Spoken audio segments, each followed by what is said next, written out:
My lords, my ladies. Forget this. Morning. Good morning. I appear on behalf of the appellant, who I'll call the defendant, along with my learned friend, Mr. Duncan McComb. The first respondent appears by my learned friend, Mr. Thomas Robinson, and as you know, the second respondent doesn't appear. I'll call the respondents the claimants, or C1 and C2. And C2 is not represented either. And not represented. But has been represented until very recently because he participated through Mr. Robinson or through other representatives at the conditional permission to appeal hearing. Not at the conditional application for permission to appeal, but otherwise I think your ladyship is correct. I think Denton's had come off the record before then, and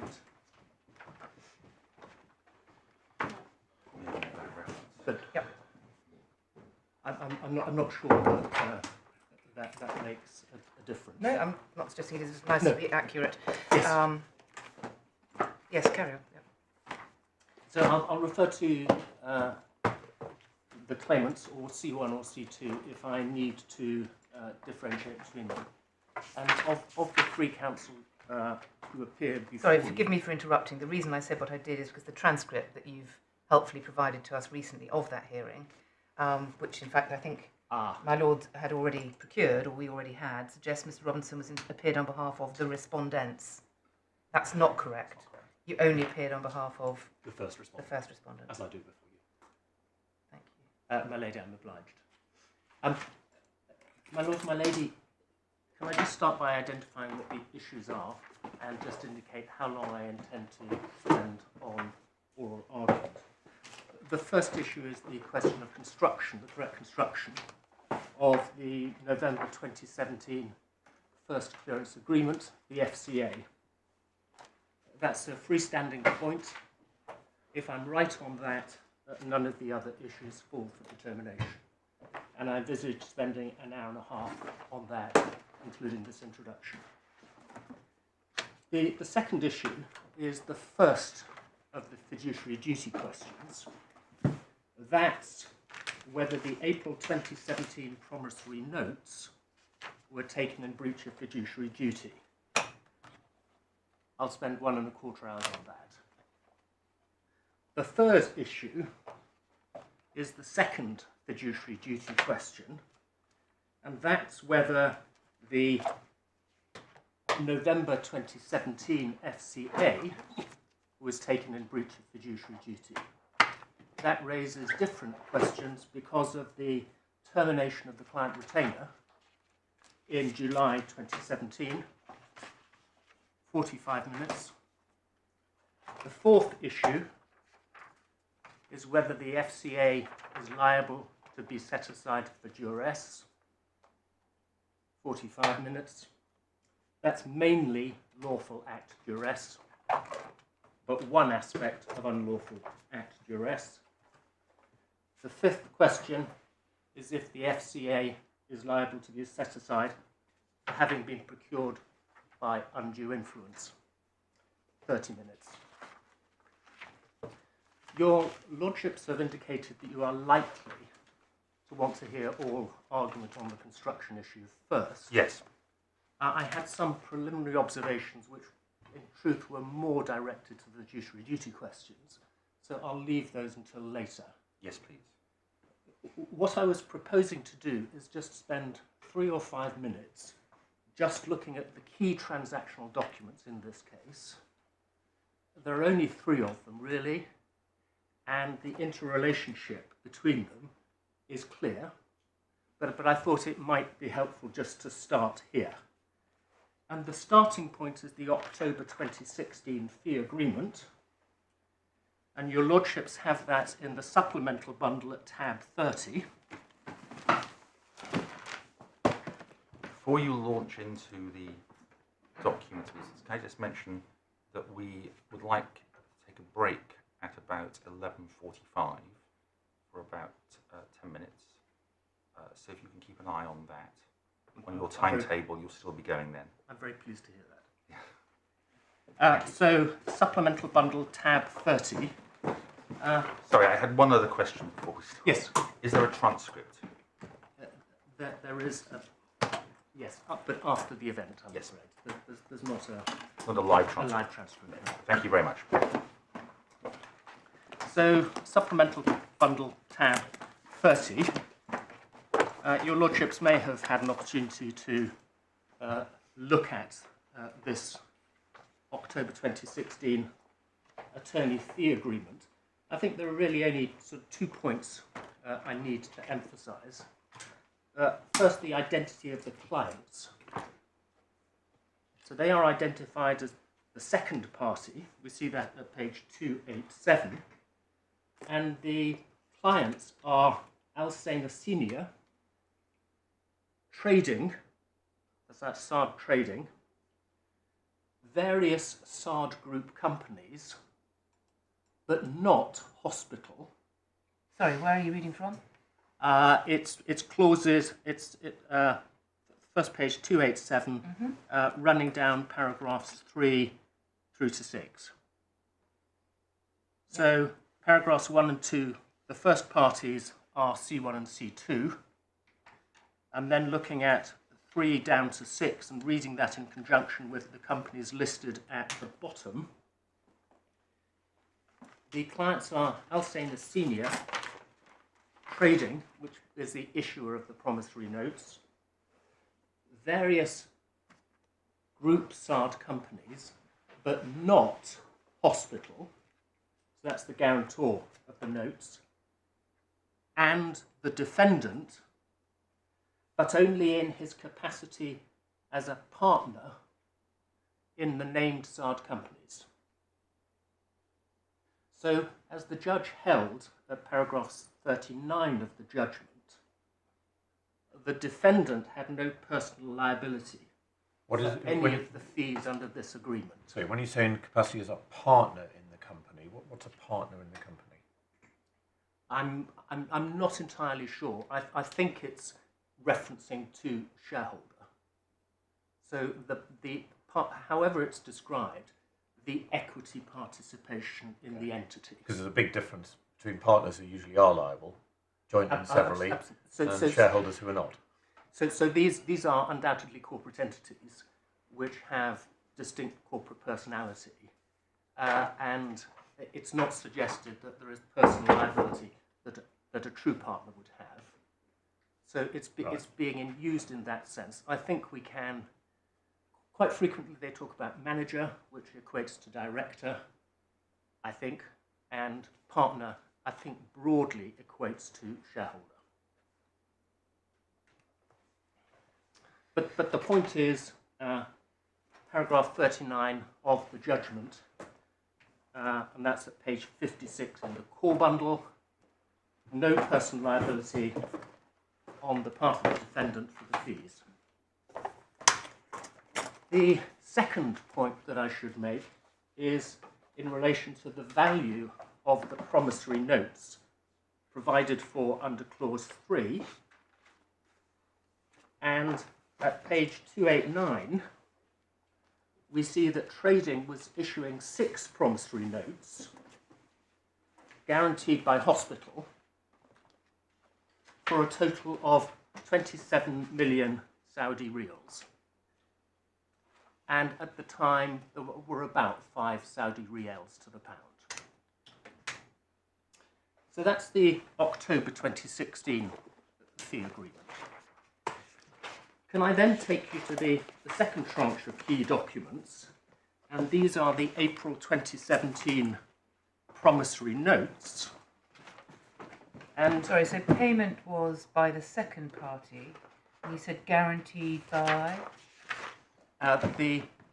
the promissory notes were being issued by trading, and hospital was the guarantor of those promissory notes.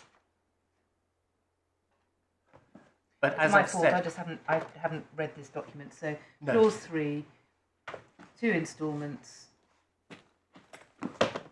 Second party shall give Yeah. a promissory note. Second party shall give a promissory note. Second party Yeah. shall give promissory note.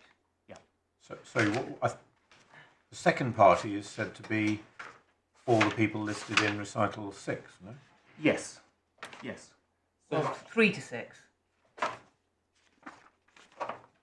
first party is 1 and 2, second Yes. party is 3 to 6. So the second party is listed in paragraphs 3 to 6. 3 to 6, okay. So the structure is that hospital wasn't a party to the fee agreement, but the promissory notes that were to be issued by trading were to be guaranteed by hospital.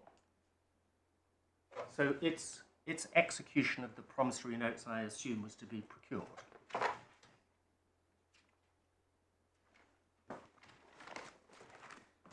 So that's the position in respect of the October 2016 fee agreement. If I can move to the April 2017 promissory notes, and as your lordships and lady know, the defendant executed various promissory notes on the 5th of April, that's the week of his wedding celebration, which he re-signed and fingerprinted later in April. And we have those promissory notes in the core bundle, tab 9, at page 143.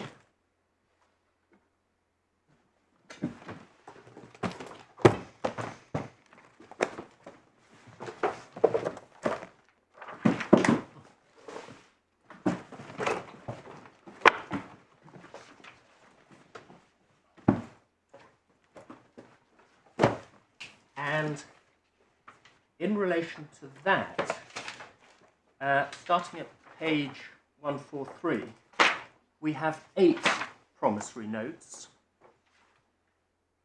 in a total value of 91 million SARs.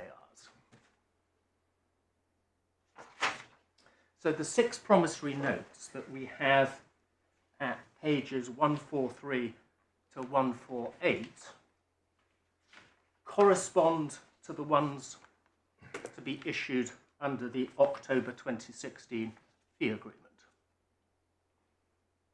But these don't bear the signature or fingerprint. Is that right? I'm sorry? These do not bear the signature and fingerprint. No, but it's not in dispute that the defendant signed as agent on behalf of trading and as a director on behalf of hospital. I'm just trying to understand what we have here, though, because... Oh, I'm sorry, these are translations. I see the translations. Yes, they are translations. So, Would it are originals, even though we may not be able to understand what they say? Are copies of the originals available, including of the FCA? well, I don't think they are actually in the bundle. No, they're not in the bundle. No, Are they I mean, actually? I had done exactly the same for my own interest. We've got the originals. Not the originals. I've got photocopies of the documents in Arabic. I mean, if your lordships want to see them. I wouldn't mind seeing the FCA in the Arabic version at some stage. Yes. Yes. Well, I don't think... but even those don't bear the signature, is that right? Or they do. Oh, they do? I They see. do. I wouldn't- Yes. I Well, wouldn't like to see that. Yes, I think we should see them, I think, yes. Fine. Well, But there's no need to do it now. Perhaps over the short adjournment you can get copies. They're basically the documents at tab 9 of the core bundle. Certainly. So, the 6 promissory notes that we have at page 143 to 148 correspond to the 6 issued under the October 2016 fee agreement. But there are 8 of them. Exactly. So there are an additional 2. Ah, right. So the first 6 replicate or correspond to the ones issued under the October 2016 agreement. The 2 additional promissory notes that we have at pages 149 and 150, they are drawn in favour of C1 and are for a total of 64 million SARs. I see. So, were promissory notes issued under the October 2016 agreement then? Yes. They were. Yes. But these are replacements because there were concerns about the Yes, of manner course. in which Yes, I see. Al-Sanea Senior He used his full signed them. signature. Yeah. Can I ask you one question Yes. on this? Your client D signs on the 5th of April and then fingerprints at the end of the month. Yes. There have been some typographical corrections in between. That's right. On a couple of them, doesn't matter. That's right. Under the PNs, various of the payments were due well before the 5th of April. Absolutely. So what on earth, what's the position then? So if we look at one, so the first one is payable 30th of January. Yeah. There's another one 30th of March, Yeah. 5th of February, 5th of February. So My lady, I'll come back to the point. The point is that at the date the promissory notes were issued, 63 million SARs of the promissory notes were already in default. yes. Your Ladyship is absolutely right. Now, I'll come back to that in the context of fiduciary duties. Understand. All right. Thank you. My lords, my lady, could I then move to the November 2017 FCA? And we have that at tab 9 at pages 151 to 157, so 155, and we'll get the original Arabic.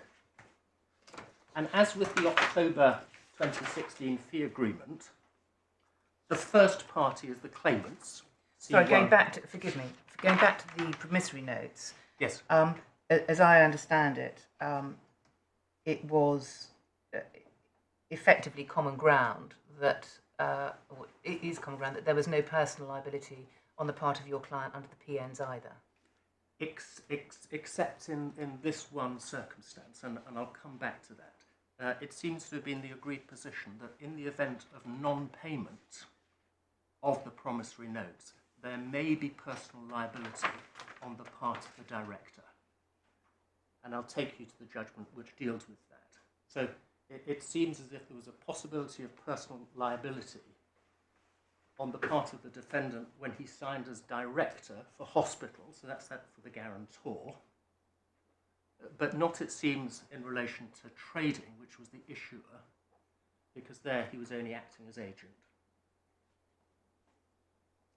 That's not. Is that touched on in the judgment at all? Yes, it is. Right. Okay. Well, Yes. you take it when you want.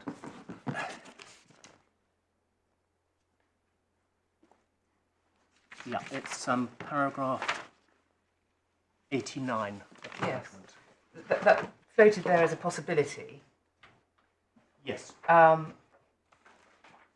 but I don't want to take you out of your turn. No. Mr. Robinson's position, fair and square, is that there was no suggestion of any personal liability under the promissory notes. That's in his skeleton on appeal. I'd have to. All right. No, but- well, no, in fact, no. That my lady, that's not correct. Right. Because we do refer to it, because it's a point my learned friend picks up on. So I'll come back to that if I can. All right. Okay. The FCA, the November 2017 FCA. So the first party, as they're described in the claimants, C1, C2. The second party is defined as the defendant in his personal capacity and as a director of hospital, so that's the guarantor of the notes, and on behalf of his father. So those are the parties. Clause 2, I mean, obviously I'm going to come back to the detail of the agreement in much more detail in a moment. But just to give you the structure. Clause 2 identifies the promissory notes in the value of 91 million SARs. So that is the 27 million SARs issued under the October 2016 fee agreement and the 64 million of SARs, the additional promissory notes, issued in favour of C1 in April 2017. Clause 3 records the settlement for 60 million SARs. Clauses 4 and 6 are the critical provisions we'll be looking at in a moment, including at clause 6, the pledge to pay $16 million. That's the settlement amount. Clause 7 provides that once the settlement amount of 60 million SARS, or 16 million US dollars, had been paid, the notes will be delivered up to the second party, and a clearance document will be sent by the first party to the second party, terminating all obligations between them. And as your lordships and my lady know, the claimants say that the promissory notes are at the heart of this litigation. And what we see under the FCA is that the first party undertook to deliver up the promissory notes on payment of the US dollars 16 million. So the FCA is the mechanism by which the promissory notes are to be delivered up. And that is the key connection, we say, between the FCA and the promissory notes. This is all part of your fiduciary duty, duress, undue influence stuff. I'm slightly trailing my coat. I just want to be clear on my Yes, own no, mind. exactly. Okay. And that's the only extent to which I'm trespassing. I'm going to come to the construction argument. But it's just important that your lordships should see the relationship between the documents. Finally, I should just draw the bench's attention to the fact that there's an agreed chronology in the supplementary bundle at tab 6, which is page 206, which the court may find of some assistance. So, my lords, can I then turn to the first issue, the key question of the correct construction of the FCA? And can I just start by giving the court the key references? As you have seen, the FCA is core tab 9, page 151. The learned judge deals with the construction issue at paragraphs 199 to 202 of his judgment. So that is at page 90. As for the appeal skeletons, the construction issue is dealt with by the defendants at paragraphs 30 to 37. And in the claimant skeleton at paragraphs 28 to 42. My lords, my lady, I propose to structure my submissions as follow. First, by saying something very briefly about the relevant principles of construction, but in particular canons of construction. Secondly, by outlining the relevant factual matrix. Third, I will look at the wording of the FCA and outline what we say is the correct construction. Fourth, I will have a quickish look at the relevant authorities, because as you will have seen, there are various authorities quoted in support of the proposition that void is to be read as voidable, and that takes us to the canon of construction, that it's presumed a party cannot rely upon its own wrong. And then fifthly and finally, I will outline why we say the learned judge fell into error. So can I start with principles of construction? And my lords, the parties have not included the seminal cases of Arnold and Britton and Woods and Capita, because the principles of construction they are established are well known to the court and settled, at least for the time being. The approach to construction, as we all know, is a unitary and iterative process whereby textualism and contextualism are both brought into account to determine what the reasonable person, having all the background knowledgeable available to the parties, would have understood them to mean by the words they used. That's Arnold and Britton, paragraph 15. The correct approach to construction may be impacted by the quality of the drafting. Where the wording is clear, and possibly even more so when it has been prepared by skilled professionals, greater significance may be attached to a textual approach. Arnold and Britton, paragraph 13.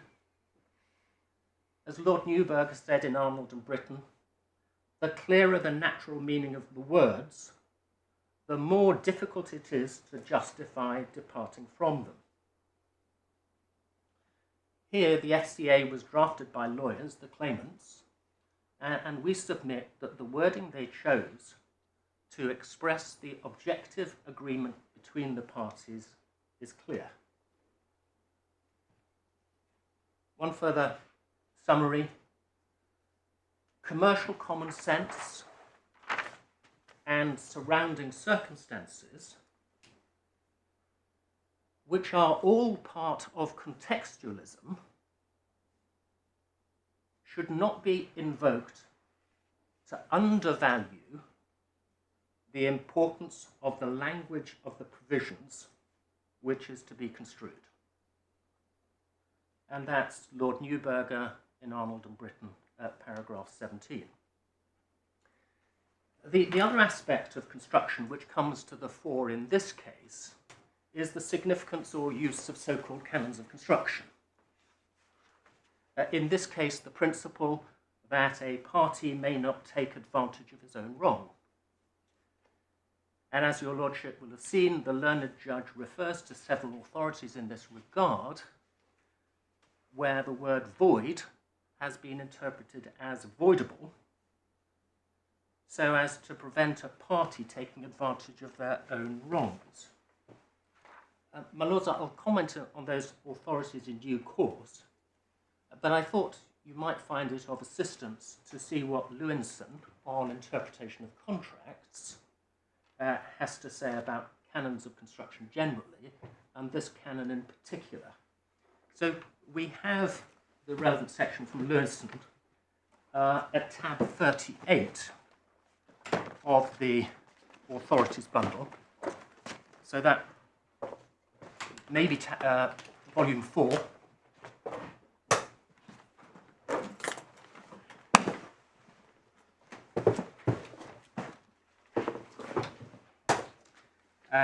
And starts at page 1689 in the pagination.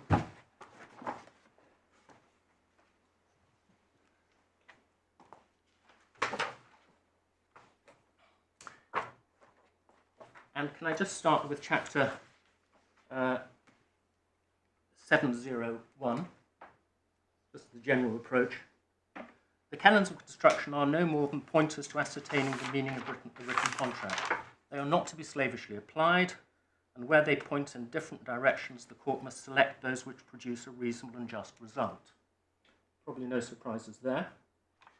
On the particular canon in focus in this case, we have the relevant passages at Lewison 7.108 to 7.118.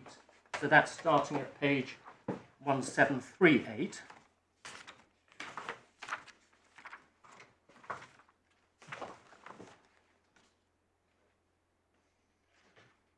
And I would invite the court to read that passage at its leisure, but could I just make 3 points at the moment?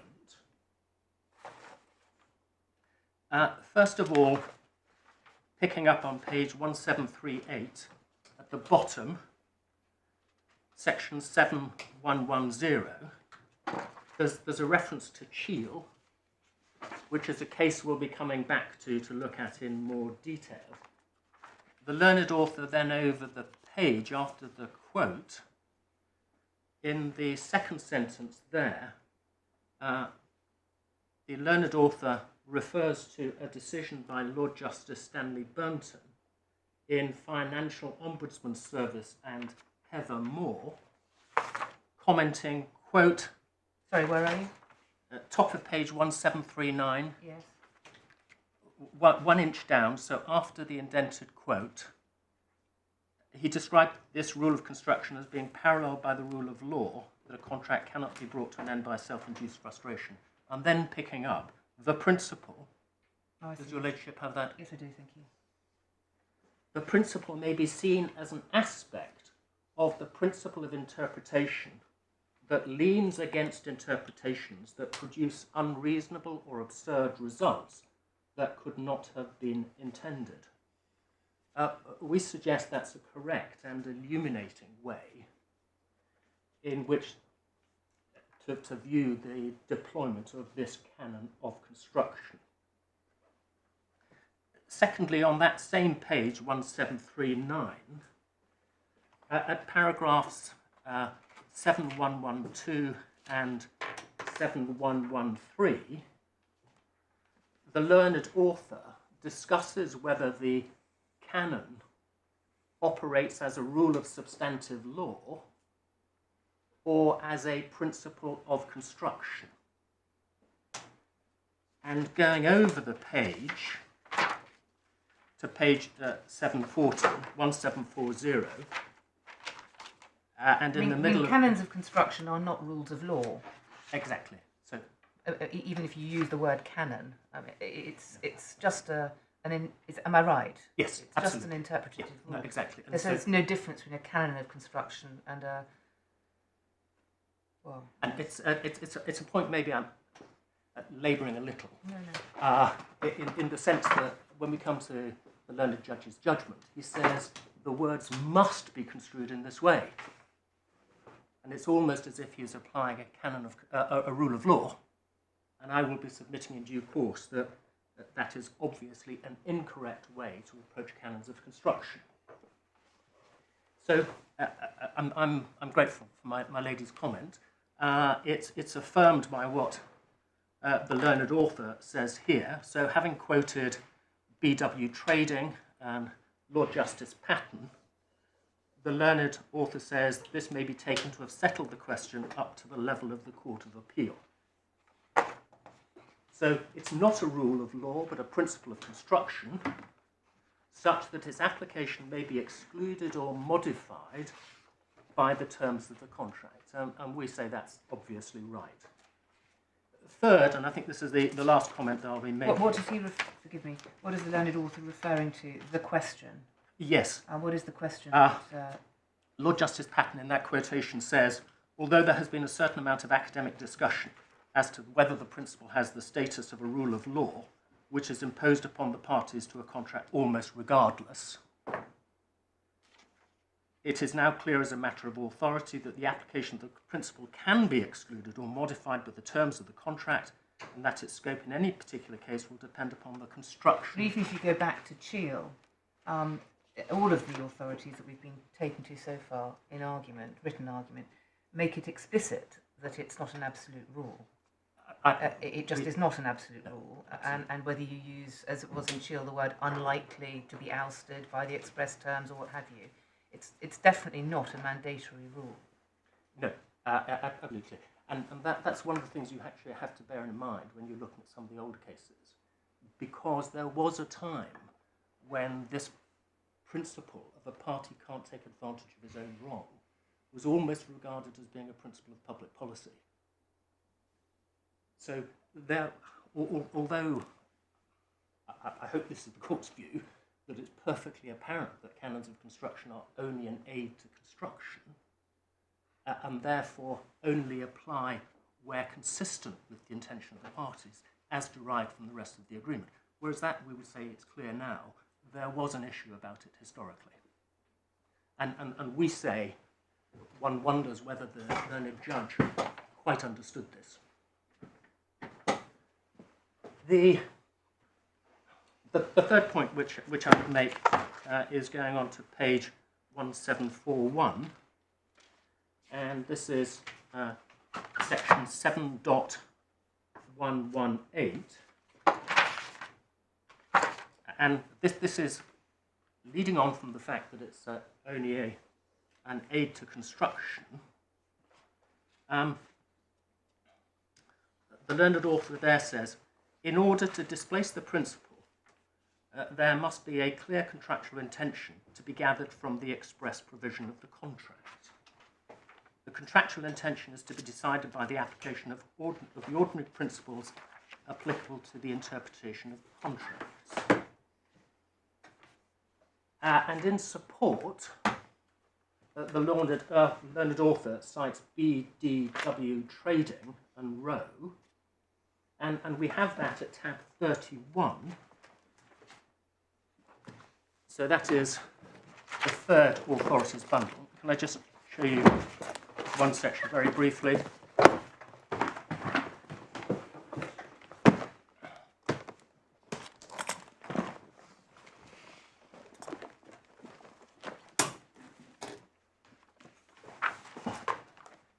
So just picking it up at page 1286.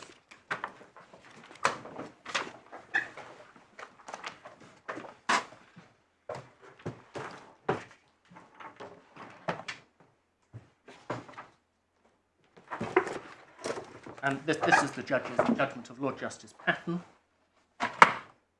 Picking it up at paragraph 34, some reliance is placed by Mr. Barnes on Lord Diplock's reference to the need for there to be clear words before the implication of a term embodying the own wrongdoing principle is excluded. But I think this formulation needs now to be read and considered in the light of the later authorities on the correct approach to the construction of contracts and the implication of terms. In Richco, Potter J, as he then was, said this: I am prepared to accept the principle as stated in Chitty, subject to the reservation that as an exercise in construction, the requirement of clear express provision to the contrary should not be read as meaning more than a clear contractual intention to be gathered from the express provisions of the contract. So, all one is looking for is a clear contractual intention to be gathered from the express terms of the contract. Because the principle operates in the realms of an aid to construction, there's no need for extra clear language in order to disapply the principle. The exercise the court is involved in is the unitary task of establishing how the reasonable person would have understood the agreement the parties have reached by the words that they used. So, my lord, with that, let me move to my next topic, which is identifying the factual matrix.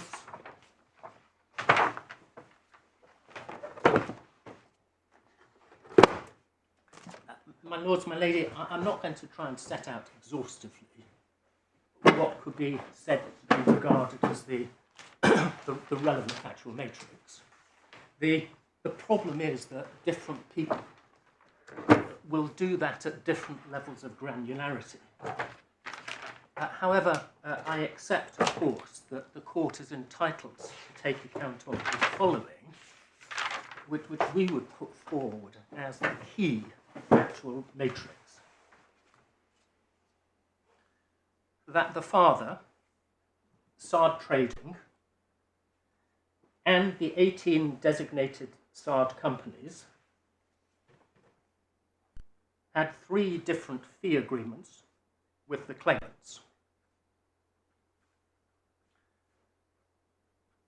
2 with C1, dated May 2010 and March 2013, and that's judgment paragraphs 26 to 30,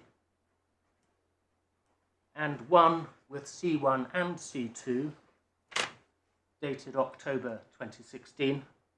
That's the fee agreement we've been looking at, judgment paragraph 36. Next, that the claimants had done significant work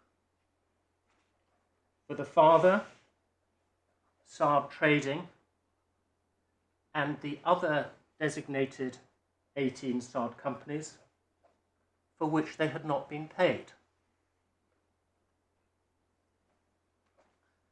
Next, that the claimants had protested vociferously and on many occasions about the fact that they had not been paid.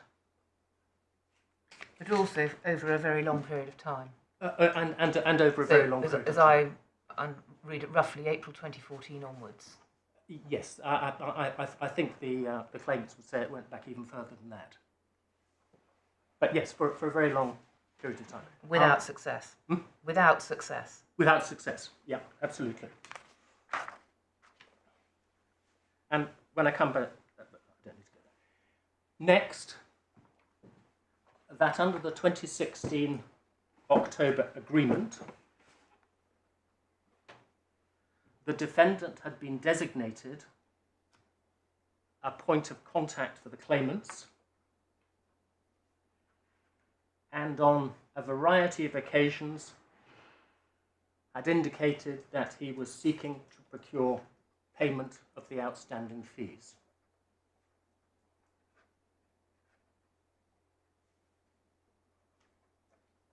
Next, that under the October 2016 agreement, trading had agreed to issue 26 million SARs of promissory notes guaranteed by a hospital. Next, that in April 2017, in circumstances we'll examine in the context of the fiduciary duty issues, the defendant signed 91 million SARs worth of promissory notes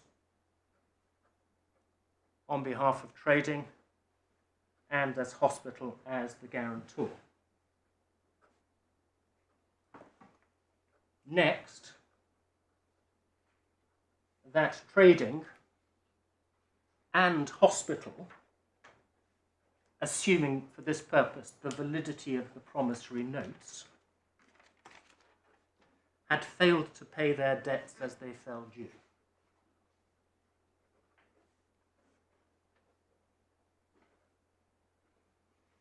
There are two other points I would want to emphasize at this stage in terms of the factual matrix.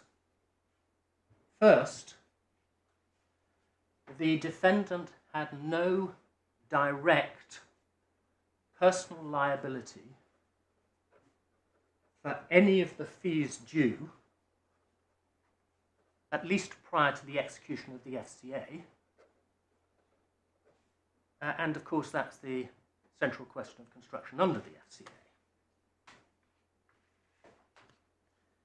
Second, the defendant had not, at any time, at least prior to the FCA,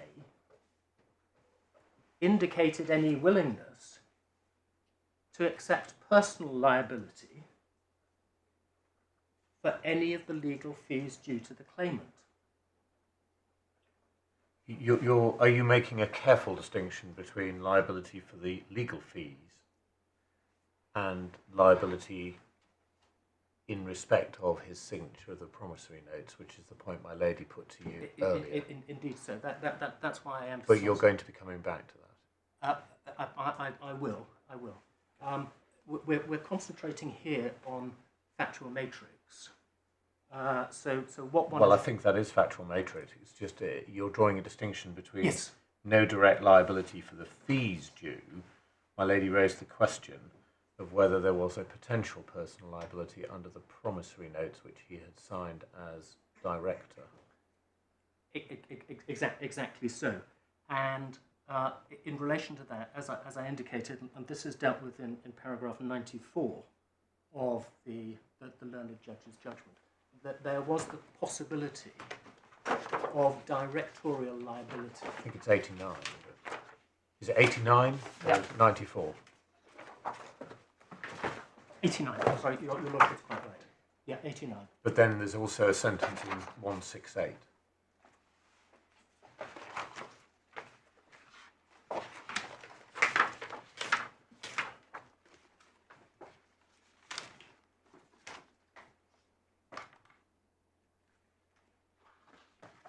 Which raises this question about whether you're drawing a distinction between liability under the promissory notes and liability for the fees.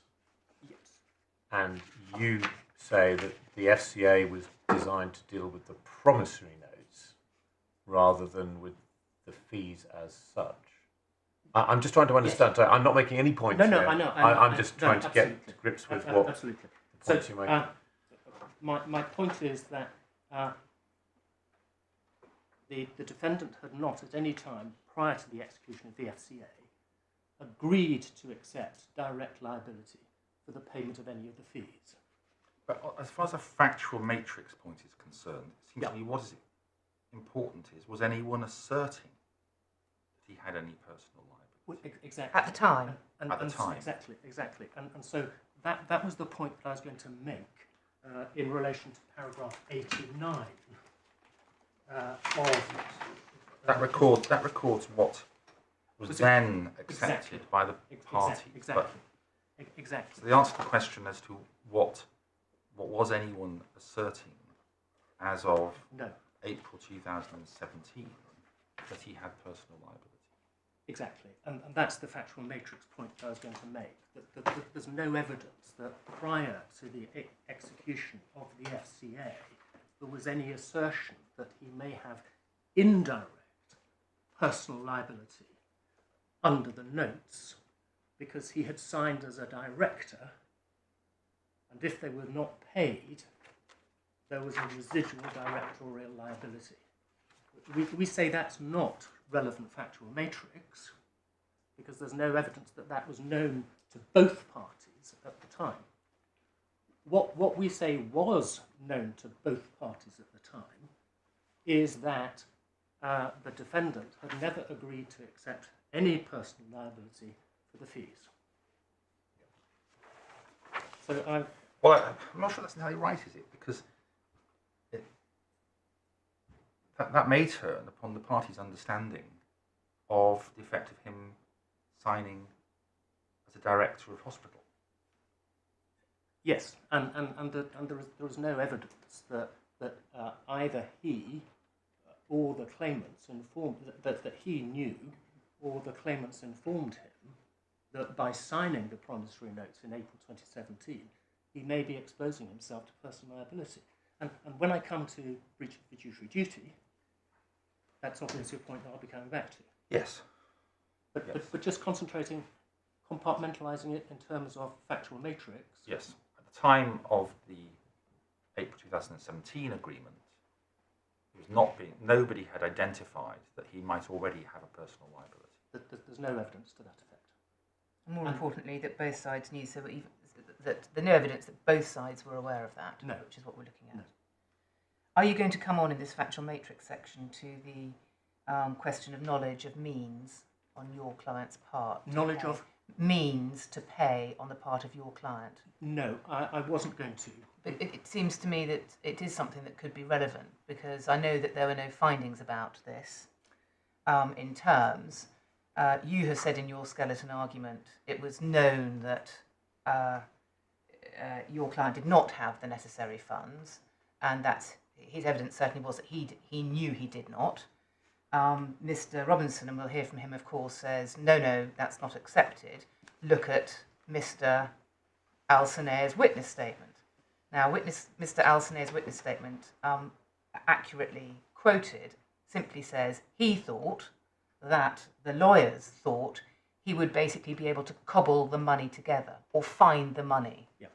That does not equate to an understanding that he had the money readily available. It may be sufficient for your purposes, but is that the best you can do for us on the evidence and the facts, namely that the factual position was at its height? Mr. Robinson would have, I'm sure, given us his best point, is that there was evidence to the effect that Mr. Al-Sanea thought that the lawyers thought that he would be able to find the funds, but there was no evidence that both parties understood at the relevant time that Mr. Al-Sanea had ready, unfettered access to the necessary funds to meet the timetable. Is that fair? Yes, I mean, my lady, that is fair. I wasn't going to try and press that point as factual matrix, because I don't frankly think that the position is sort of clear enough from the judge's judgment. But I'll hear what my learned friend says on the matter. I'm just reminding myself of your skeleton on this. I thought it was something that you relied upon. Yes, I think it was a point. Where was it?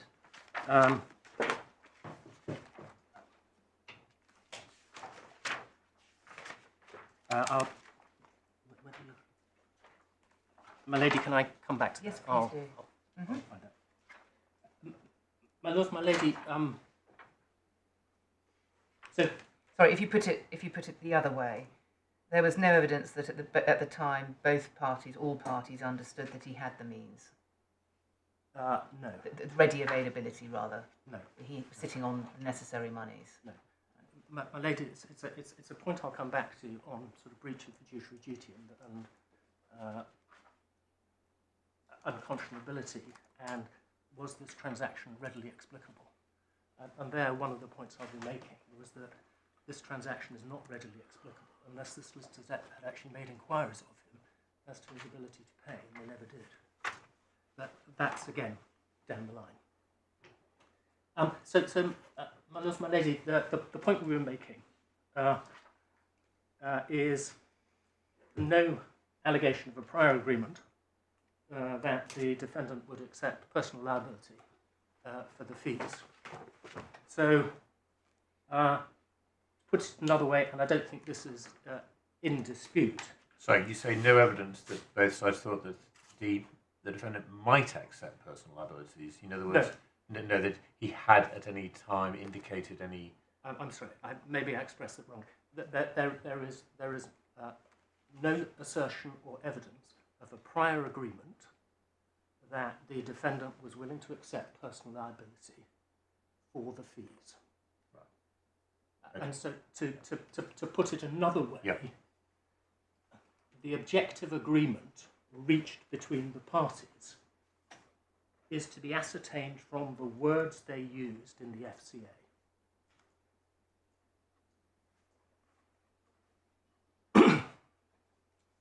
With that, can I turn to the wording of the FCA itself and what we say is the correct construction? As I've indicated, we have the FCA at tab 9, page 151.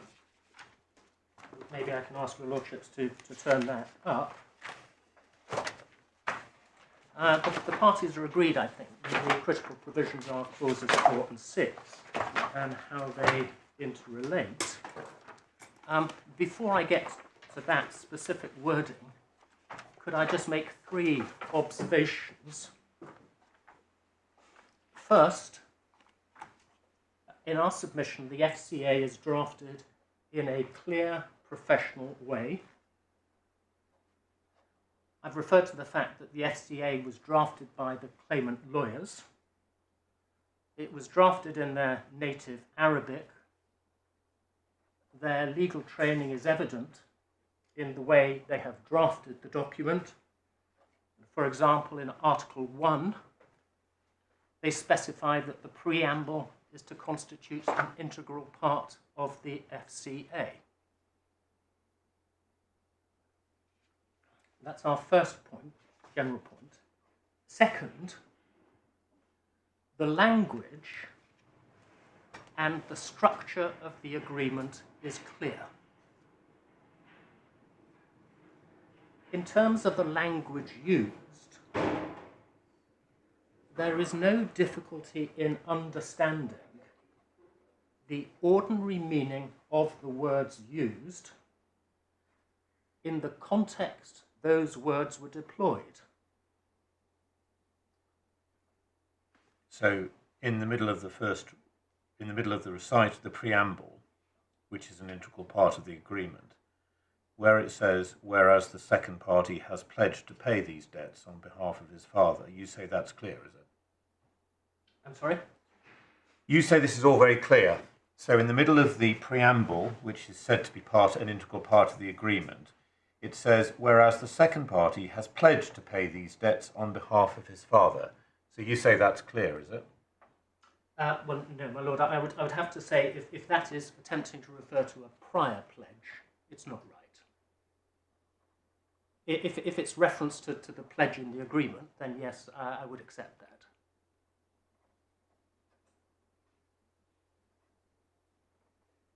So you'd accept what? If it's a reference to the pledge that we refer to in clause 6, then I would accept that that's correct, but not otherwise. If it's referring to a prior pledge or a prior agreement, we say it's not correct. I mean, the word pledged, I mean, this is a translation. I don't know why the translator has used the word pledge, which obviously is in English law, has a variety of meanings. Of course. I mean, does it mean whereas the second party has promised or has agreed to pay these debts on behalf of his father? You start by making the assertion that this is a really clear legal agreement drafted by lawyers, yes, and it's all very straightforward. And I don't think this preamble, speaking for myself, is clear at all. Exactly. I think there we go. a perfectly clear, a perfectly obvious way of interpreting, given the factual matrix, is that is a very sloppy way of referring back to the promissory notes.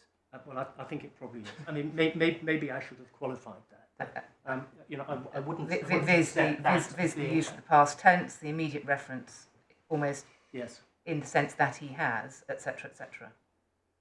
Yes, well, maybe I should have qualified that. But in terms of the operative provisions of the agreement. Yes. Well, this is an operative provision according to the first clause that you drew our attention to. Yes. So, and then it says, whereas the second party wishes to settle these debts. I mean, as a matter of English law, that sort of indicates that he might want to pay them. I mean, I'm just querying your starting point. That this is all professionally drafted. The terms and the language, without recourse to context, are clear. And I'm not going as far as that, and I'm not suggesting that there are not points that could be made in terms of the drafting of the document. Okay. I have to say I was concentrating, and I take your point. Of course, the preamble is to be regarded as part of the operative provisions of the agreement because that's what it says. But looking at how the clauses in the agreement operate. Well, it's sort of preamble. It's part of it, but it's a preamble. Yes. Yeah. Exactly. So it's not creating. Could not any of you be creating any obligations? It's reciting various things. Yes, I would. But you say this is not to be taken as an indication that what follows is an agreement, a contractual agreement, by the second party to accept personal liability for the debts of his father. Yes, I do. That's the point I'm putting to you. Yes, and I understand. I understand the point. And do you say any ambiguities in the document should be construed against the profferor? That was one of the last points that I was going to make. That if you do actually suggest or think that there is some freestanding weight to be given to canons of construction, one of the other canons you have to take into account is the contra profferentum rule. Well, here when you have solicitors proffering a document to someone who at least had been their client, in relation to their respective affairs, I think one might well say that you'd look at it fairly strictly against the solicitors, lawyers, even if, leaving aside canons of construction, I would assume that they would have wanted to make crystal clear. My lord, yes. I'll come to contra profferentum in a moment, but we have the relevant section in Lewison at tab 38, page 1719. My lords, the the point the point that we would make, particularly in relation to the clauses 1 to 13, is that we would say that according to the ordinary meaning of the words used, all the provisions of the agreement operate in harmony, and there are no obvious gaps in terms of what such an agreement would typically be expected to cover.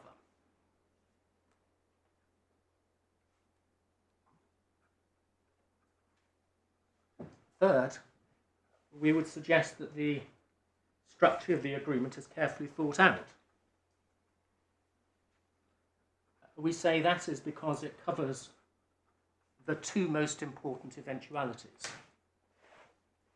First, what is to happen if full payment is made? And second, what is to happen if the second party does not pay in accordance with the payment timetable? So, just taking it quickly, in terms of how the agreement is to operate, if full payment is made, that is covered by clauses 7, 8, 9, 10, and 11.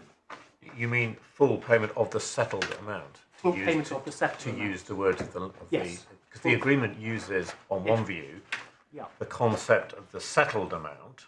Indeed. See clause 3. Yes. The debt has been settled, which is again not a normal English use of that expression. No. In contrast, I think you say, to the expression full payment, which is the underlying amount owed under the promissory notes. Not even that. The full payment being referred to here is the $16 million settlement sum. Okay, well, sorry, okay, maybe clause 4, and you'll come back to this.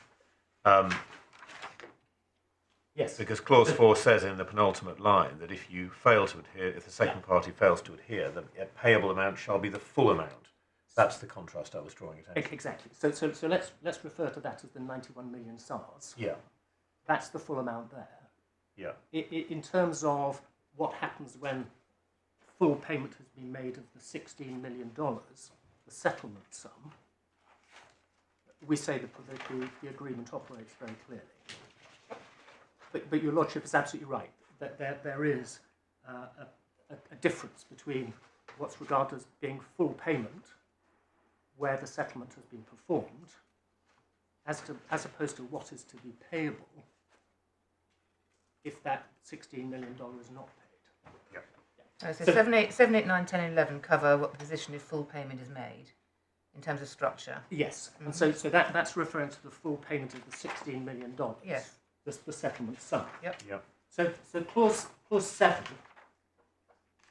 Clause 7 specifies that once the $16 million settlement amount has been paid in full, and I emphasise those words in the second line, the promissory notes shall be handed to the second party, and the first party shall send a clearance document terminating all obligations between the parties.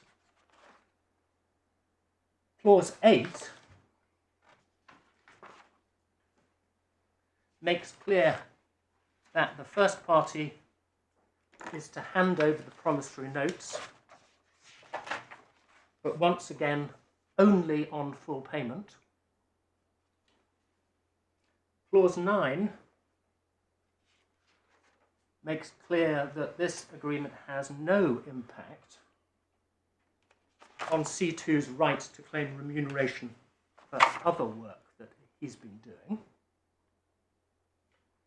Clause 10, and I'm looking at the second sentence, it reiterates that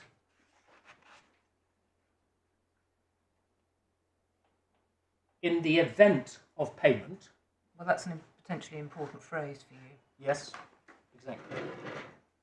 In the event of payment, C1 shall have no right to claim against D, his father, and the associated companies.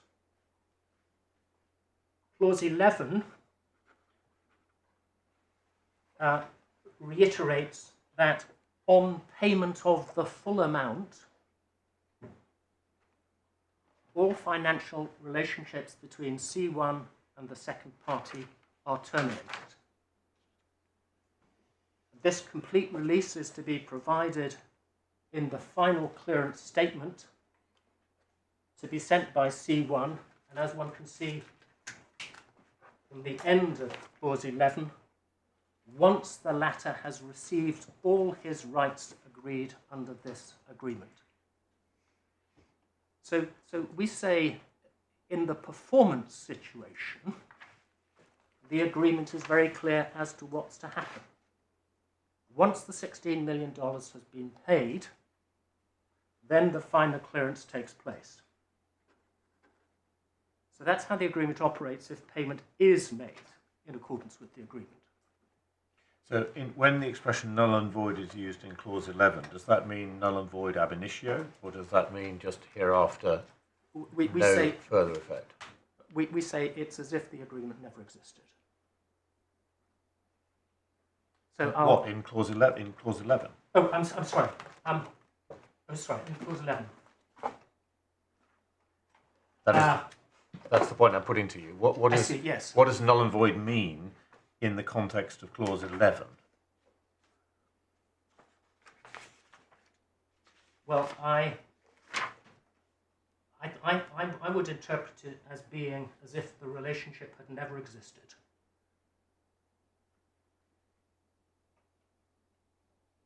Consider each document or contract between them null and void, and terminate any final relationship between them. Well, I know that's what you say in relation to the use of the expression null and void when it's used in Clause 4. Yeah.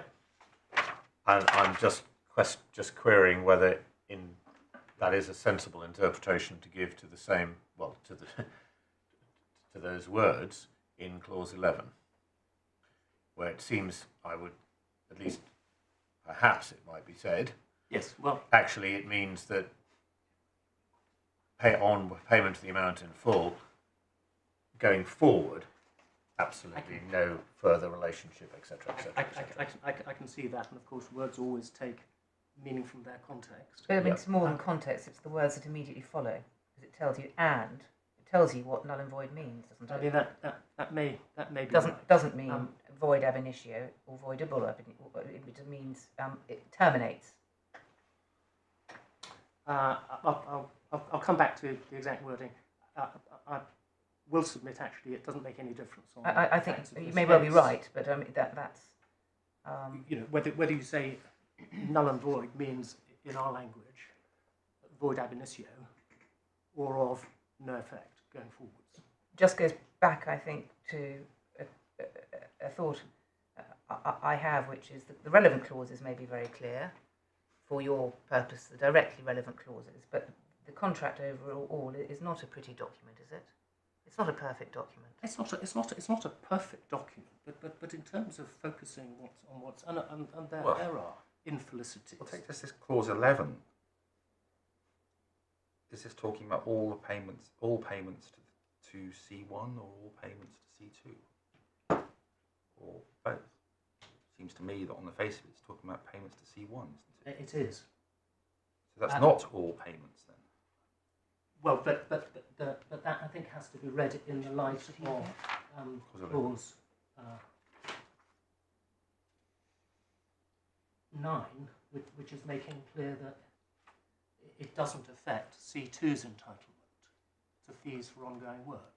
I mean, I suspect you've been facing a few questions, certainly from me, and probably in the last 10 minutes, quarter of an hour, because you rather led with your chin by saying this was a clear document drafted by lawyers and should be interpreted as such. And I think, I'm afraid, you provoked a little bit of. I'm not saying, of course.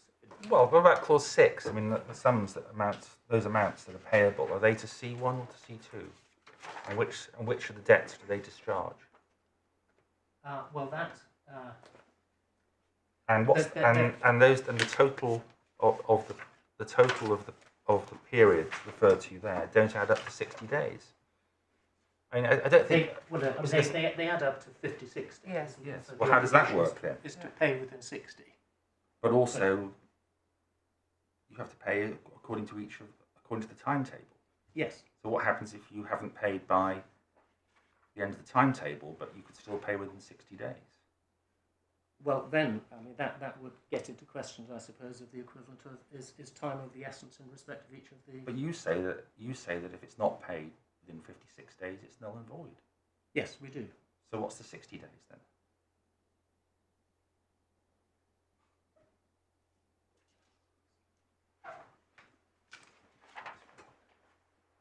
Well, I would. I think we're just really coming back to you to say that I don't think on any basis come and say this is an agreement which works, all fits together.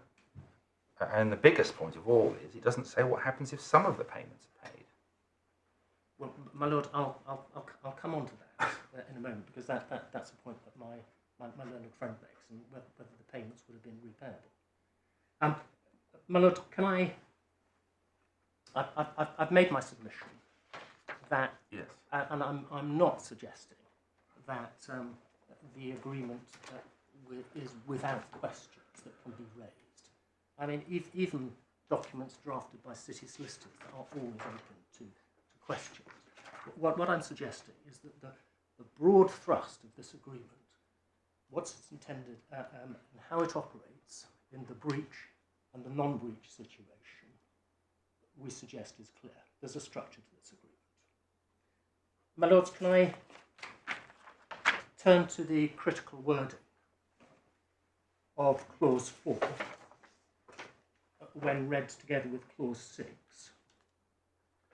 And would that be a convenient? Yes. Oh, Would that be a yes. convenient moment? Just been reminded, perhaps we'll have a 10-minute break now. That's right.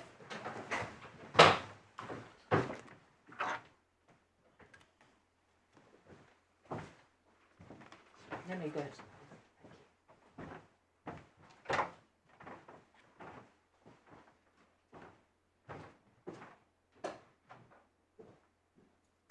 Just to let you know, the live stream will stay on because there's a short break.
No.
That's right.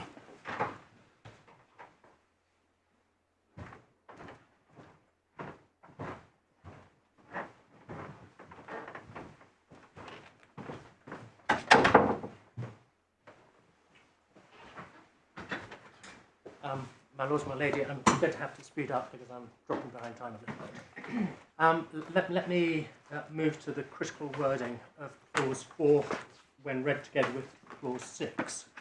And obviously the two clauses have to be read in the light of each other in the context of the agreement as a whole. We accept that Clause 6 is expressed in terms of obligation. However, both Clauses 4 and 6 have to be read in the light of each other. And Clause 4 clearly expresses the agreement reached between the parties as to what is to happen in the event that payment is not made in accordance with Clause 6. So can I start with the second sentence of Clause 4? It starts, if the second party fails to adhere to the timetable agreed upon. Well, the timetable agreed upon is that set out in Clause 6. So clause 4, in effect, reads, if the second party breaches clause 6, the payable amount shall be the full amount without any deduction, and this settlement shall be deemed null and void. Now we say on any objective reading of the words used, this clause is to specify what is to happen in the event the second party breaches its obligation. First, the payable amount shall be the full amount without any deduction. So that is the 91 million SARS. Well, that is not a sum that D has ever agreed to pay. So that, in and of itself, is an indication that in the event of breach, D's obligations under clause 6 are not continuing. Second, and just to make the point absolutely clear, we say, clause 6 provides this settlement shall be deemed null and void. Now again we say the objective meaning of those words are clear. They mean what they say. The agreement is automatically at an end. You say that the second party, the payable amount, is that payable by the second party? That seems to be how it reads. The payable amount is the full amount. Yes. The 91 million. Yes. So on its face, that would be suggesting that your client will be liable for 91 million. Well, no, because there is no acceptance of an obligation to pay that 91 million. So it's an ambiguity, isn't it? The payable amount. Well, by whom? With respect, read together, there's not, because this agreement terminates. Yes. So you can't look to this agreement. Sorry, forgive me. I think what I'm suggesting is this would be a problem on Mr. Robinson's construction. Because on his construction, your client would not only, by failing to pay the 60 million, I see. He would be on the hook for 91 million.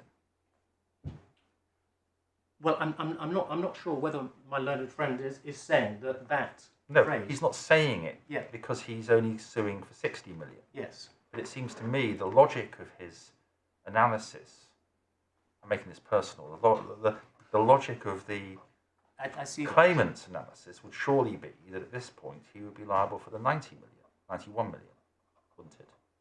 My lord, yes. If he is trying to suggest that This there is what's been agreed. If you don't pay the sums you've agreed to pay in clause 6, you're liable for 91.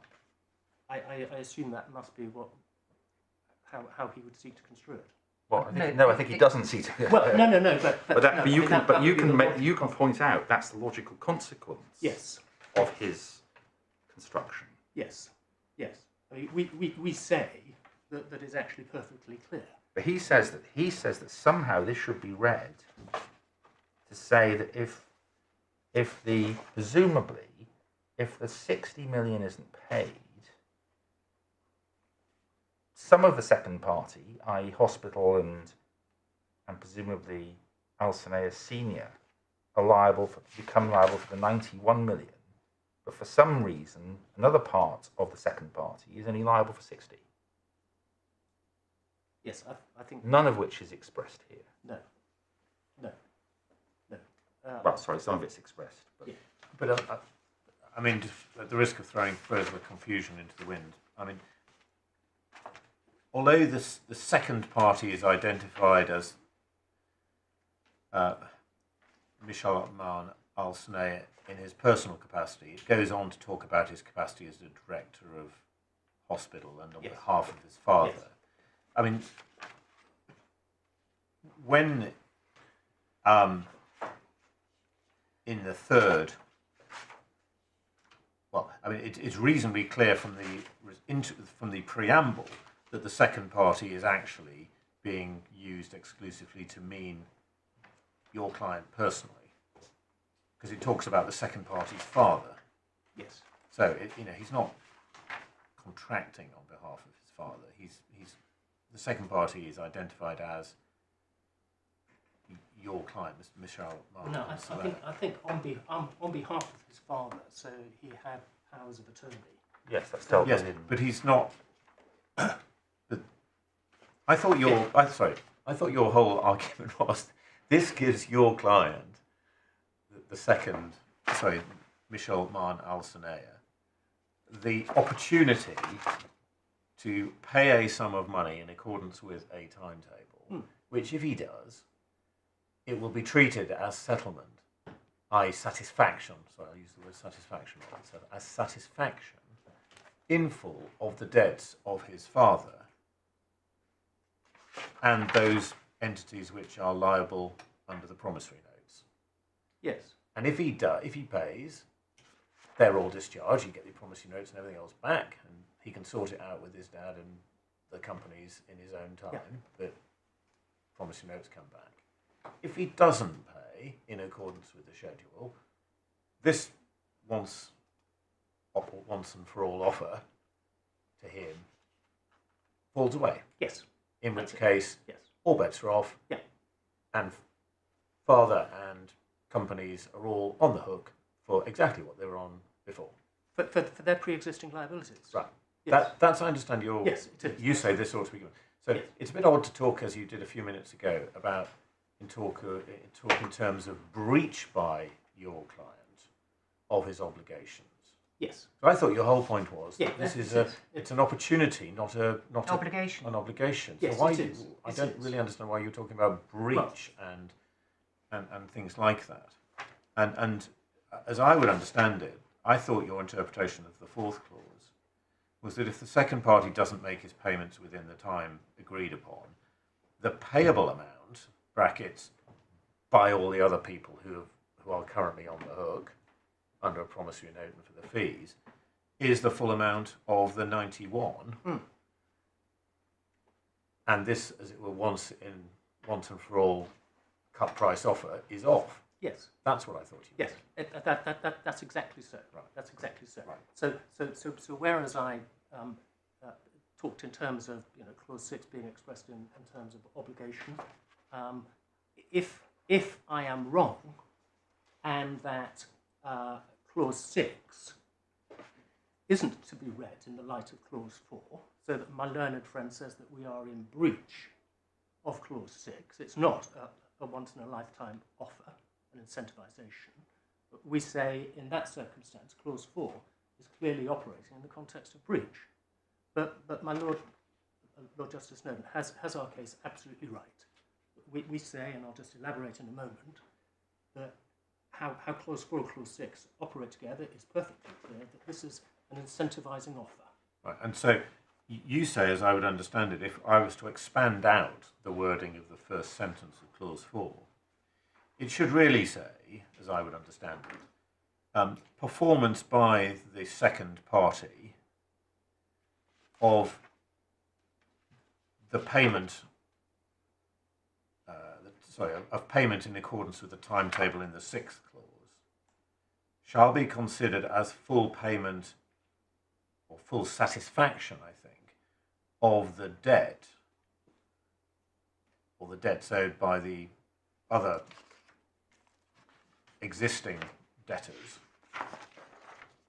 provided it is done within the maximum period of 60 days from the signing of this agreement. Yes. I mean, that as I understood it. And Absolutely. so when it talks about full payment of the debt, that means full payment of the 16 million. No. Oh, sorry, in the second part. In the first line, middle of the first line, when it says Yes. this settlement shall be considered as full payment of the debt, I understood your argument to mean That's clause 6. that's full payment of the debt of the 91 owed by the people identified. Yes. Yes. The other person's identified who everybody That's knows is on the all hook. emphasise. The words, to my mind, are important here, without any deductions, which emphasise the point. Yes. Yes. So it's the undiscounted figure. Yes. Yes. So, I mean, I'm sorry if I've been confusing the situation. So, we say the scheme is clear, that if you pay the 16 million, you get good discharge of the 91 million, and we hand back the promissory notes. Well, the son gets a full discharge for his father and his father's companies, Yes. if he comes up with the money, Yes. how he does it is a Yeah. matter for him. Yeah. But if Yeah. he makes a payment of the lesser sum, he buys, if you like, the discharge of his father and his father's companies for the bigger sum. Yes. That's the deal Yes. in very, very broad commercial terms. Yes. And if he doesn't come up with it in a short space of time, all That's bets are right, off what you and said. go back to the full 91 owed by father and Yes. Yes, exactly so. father's companies. Yeah. That's how So- I understood your argument. Yes. So my lords, coming back to the wording of clause 4, we say clause 4 is clear. The agreement is automatically at the end, and the fact that the agreement is automatically end is emphasised by the word deemed, and there is no provision for human intervention. It's automatic. And as a matter of interpretation, we say it's very difficult indeed to see how the words "at the option of the first party" can be read into that sentence, which is effectively what the claimants require to be done, and the judge did.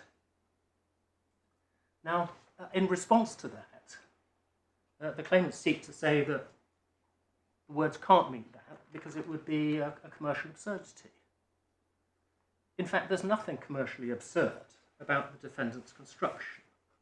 It makes perfect commercial sense. But what was happening is that the second party was being given a time-limited incentive to find the money. If you pay the reduced amount within 60 days, we'll accept that as settlement. But if you don't, all bets are off, and we'll be claiming the full amount, 91 million SARS, from the people who owe it. Can I ask you, I entirely see that makes commercial sense. And that may well be what this was trying to achieve. A classic situation where we'll settle for 60 million, but if you don't pay it by this date, then the full amount is due. It's perfectly normal, understandable. The thing that seems to me to be a little bit, might be said to be a bit odd about it is, why did your client need to be a party to this at all? He didn't. But what was the point of him being a party then? Well, because he had been the designated point of contact. But that doesn't mean you have to be a party to an agreement. No, it doesn't mean that he had to be a party. And indeed, I suppose in that sense, there was, strictly speaking, no need for an agreement. I mean, if that was the settlement, they could have just agreed that. Well, on your analysis, if you crossed out in clause 2, in his personal capacity, it made no difference at all to this agreement.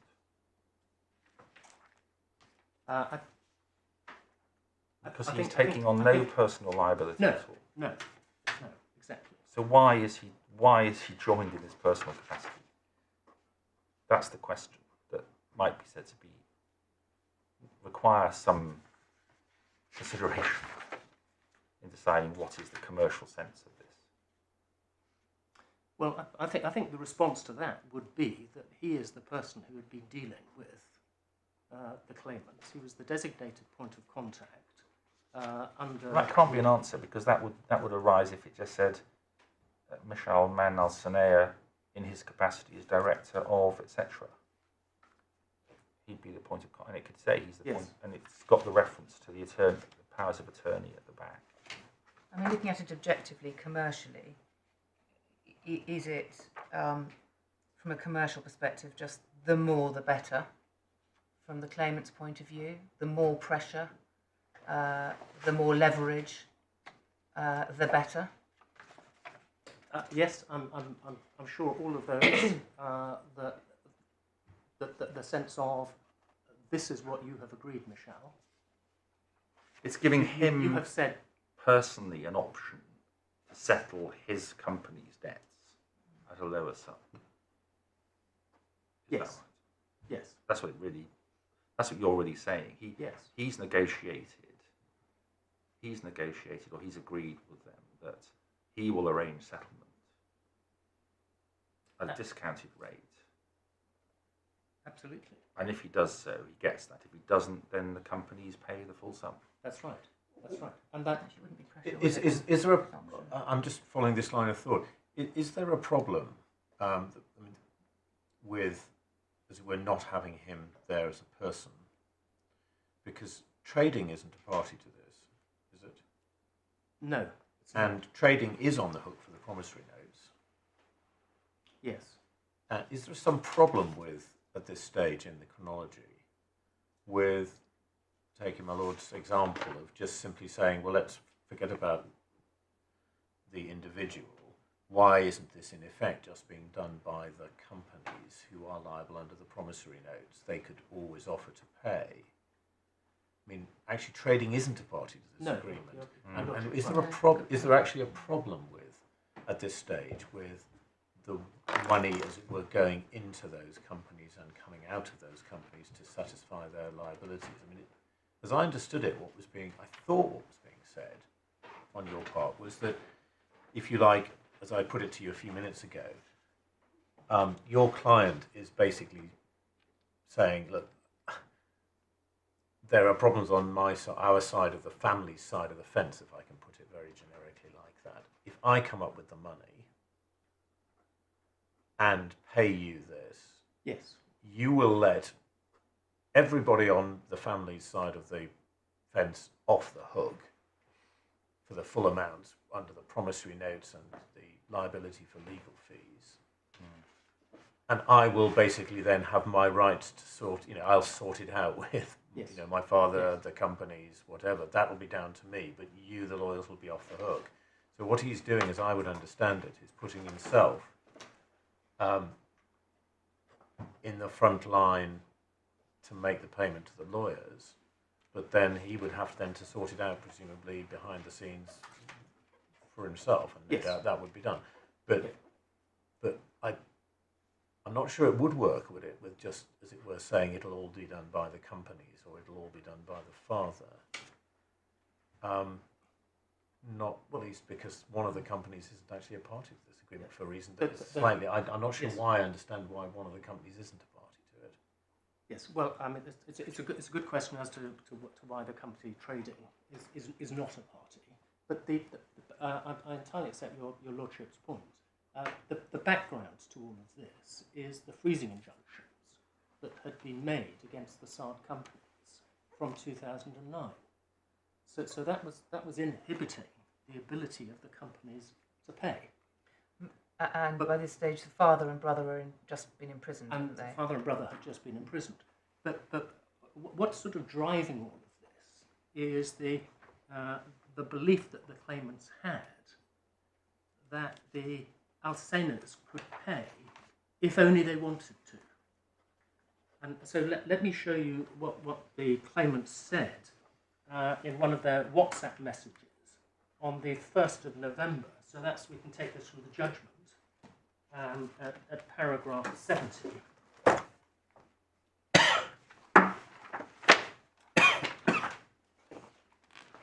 That's right, it's paragraph 112, page 70.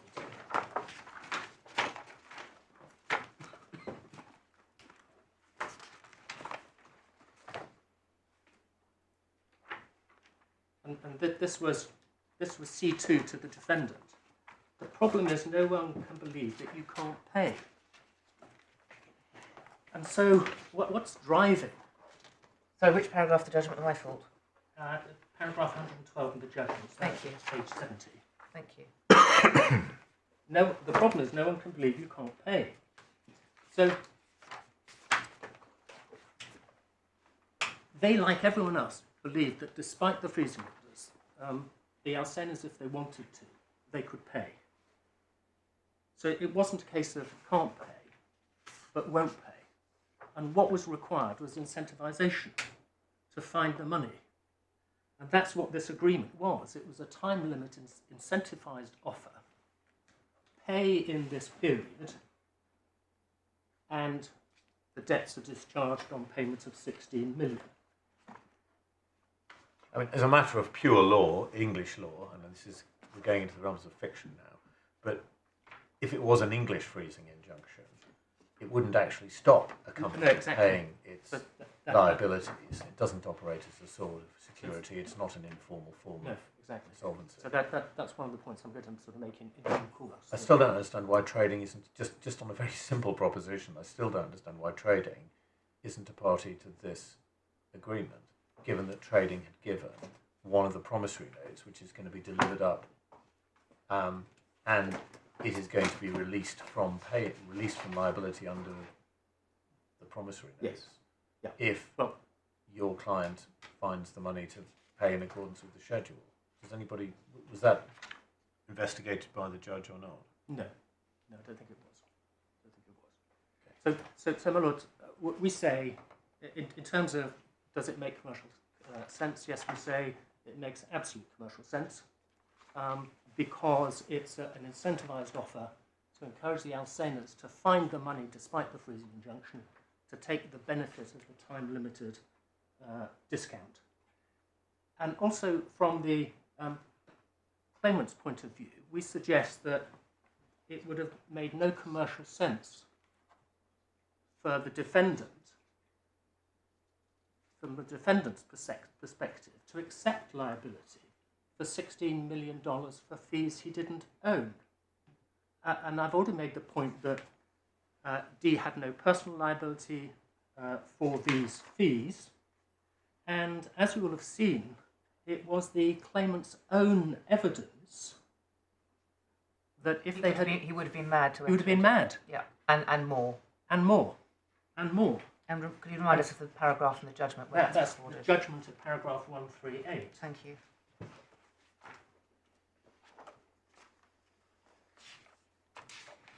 So in terms of what makes commercial sense, our case does make commercial common sense. It's a time-limited incentive offer. The claimant's case on their own evidence doesn't make sense because they're saying he would have been mad to sign it. And implicit in that is their understanding that he didn't have the means to pay. So no doubt the claimants wish that they'd been able to make a better deal, a deal under which D did the mad thing and accepted personal liability unconditionally for the $16 million of fees of others. But principles of interpretation of contract require the court to determine what agreement the parties actually made by reference to the words, the objective meaning of the words that the party used. And that is the only basis upon which the court can ascertain what agreement the parties actually made, as opposed to what agreement one of the claimants might wish they had been able to make. So, my lords, I'm dropping behind time. So that's what we say in terms of the construction of the agreement. Yes. Can I turn to canons of construction and the authorities? So when are you going to deal with the question, which I think my lady raised, or somebody did, about what would have happened if some of the payments had been made in accordance with the schedule, Yes. but not others? At what point? Let me deal with that now. So my learned friend's submission is that if two payments had been made and then there was a breach, the claimants say that those instalments would have been repayable because they were paid under a void contract. Our response to that is twofold. Firstly, even if that was the case, and I'm going to say it's not, it would not indicate that the plain words meant anything other than they say. And secondly, the argument is wrong, because the payment by the second party is made on behalf of Senior, the defendant, and hospital. Thus, the payment would have been made in partial discharge of Senior's undoubted liability for the fees, and it would be paid in partial discharge of hospitals' guarantor liabilities, assuming the promissory notes are valid, because the promissory notes are in default, and therefore the guarantor is liable to pay. So in those circumstances, the payment, the instalment payment, would have been made for good consideration, namely the discharge of the pre-existing contractual liabilities. Isn't it a problem that arises on either interpretation of Clause 4? So whether if there was an election to terminate, if there was a right to elect to terminate on the part of the claimants, this problem could theoretically arise as well. Yes, I think that's. So it doesn't It's, point one it's way. inherent in the. It's inherent, and I think my answer would be the same in both situations.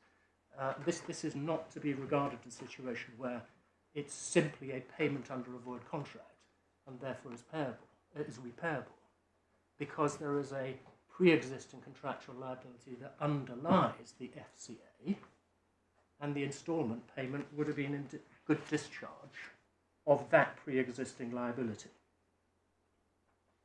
The fact you say that the fact that the option has not been taken up to pay 60 million and obtain that settlement doesn't mean the payments that have been made aren't payments of the existing debt. No. How is it a payment of trading's debt? Which debt is it a payment of? Trading, for example, was a party to the October 2016 fee agreement. Yes, but how? Under the agreement? Hospitals are guarantor under the promissory And note. plus the they. So it's a discharge of hospitals. I'm sorry, hospital. No. Sorry. I'm slightly. I mean, it may just be that this. The answer is, as I think my lady said, that these variety of problems would have arisen whichever interpretation is right. But there are some quite interesting questions about if your client made, say, a payment, let's say the first payment under the schedule, to which, but then didn't make any others. To which debt is that said to relate? Is it the promissory note given by a company which is not a party to this agreement? Is it his father's liability? Is it? I was just trying to keep the analysis simple in saying that if the second party makes a payment, Yes. that's a payment on behalf of the father and on behalf of hospital. Those are the second parties. Therefore, it would be in discharge of the father's undoubted liability Yes. for the pre-existing fees, and also in discharge of hospital's guarantor liabilities under promissory notes, assuming the promissory notes are valid.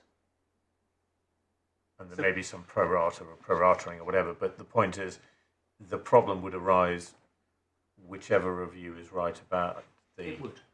about in either interpretation. I think. the answer I've given is the response. Right. My lords, can I come on to canons of construction? And I'm going to have to skip through the authorities much more quickly than I planned. But they don't really arise on your primary argument, do they? No, it doesn't. You say there is no breach. no, exactly. So I'm not really sure where we get to, because if you get to accepting that there is a breach,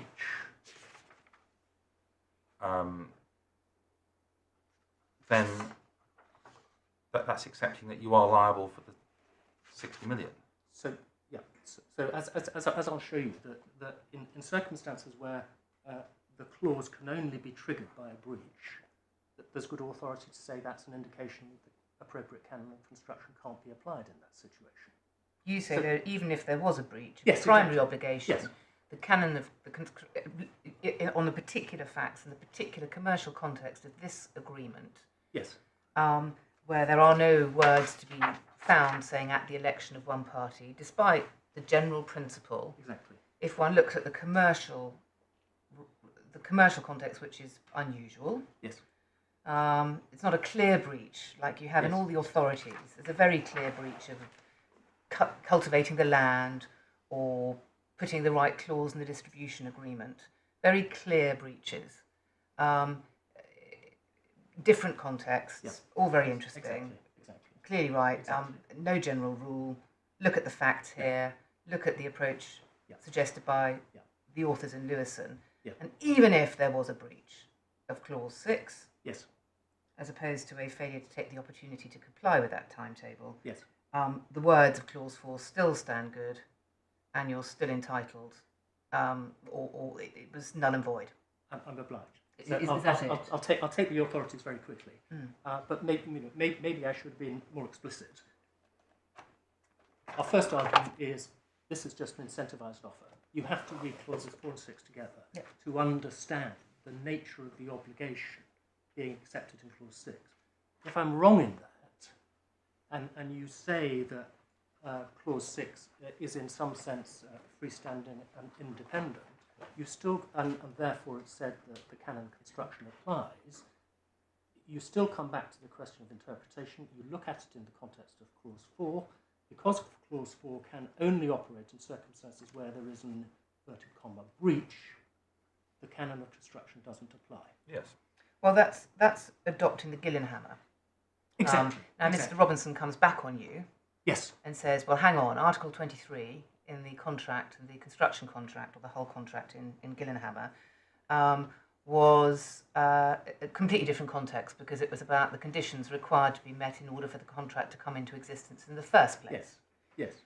And here we're not talking about conditions, preconditions, but rather extinguishing a contract that otherwise existed. Yes. And what's wrong with that analysis? I'm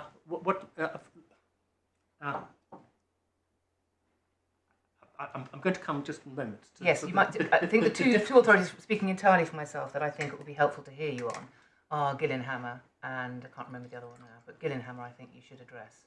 Yes. Okay. All right. That's fine.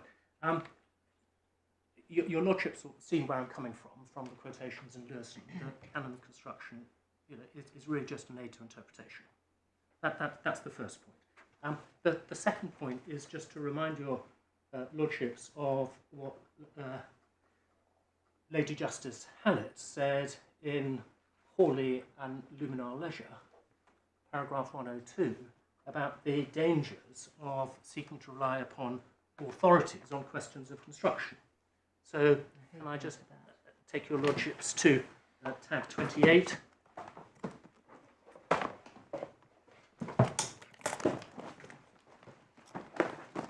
Bundle 3. Volume 3. So this is at page 883. Sorry, it may be volume 2.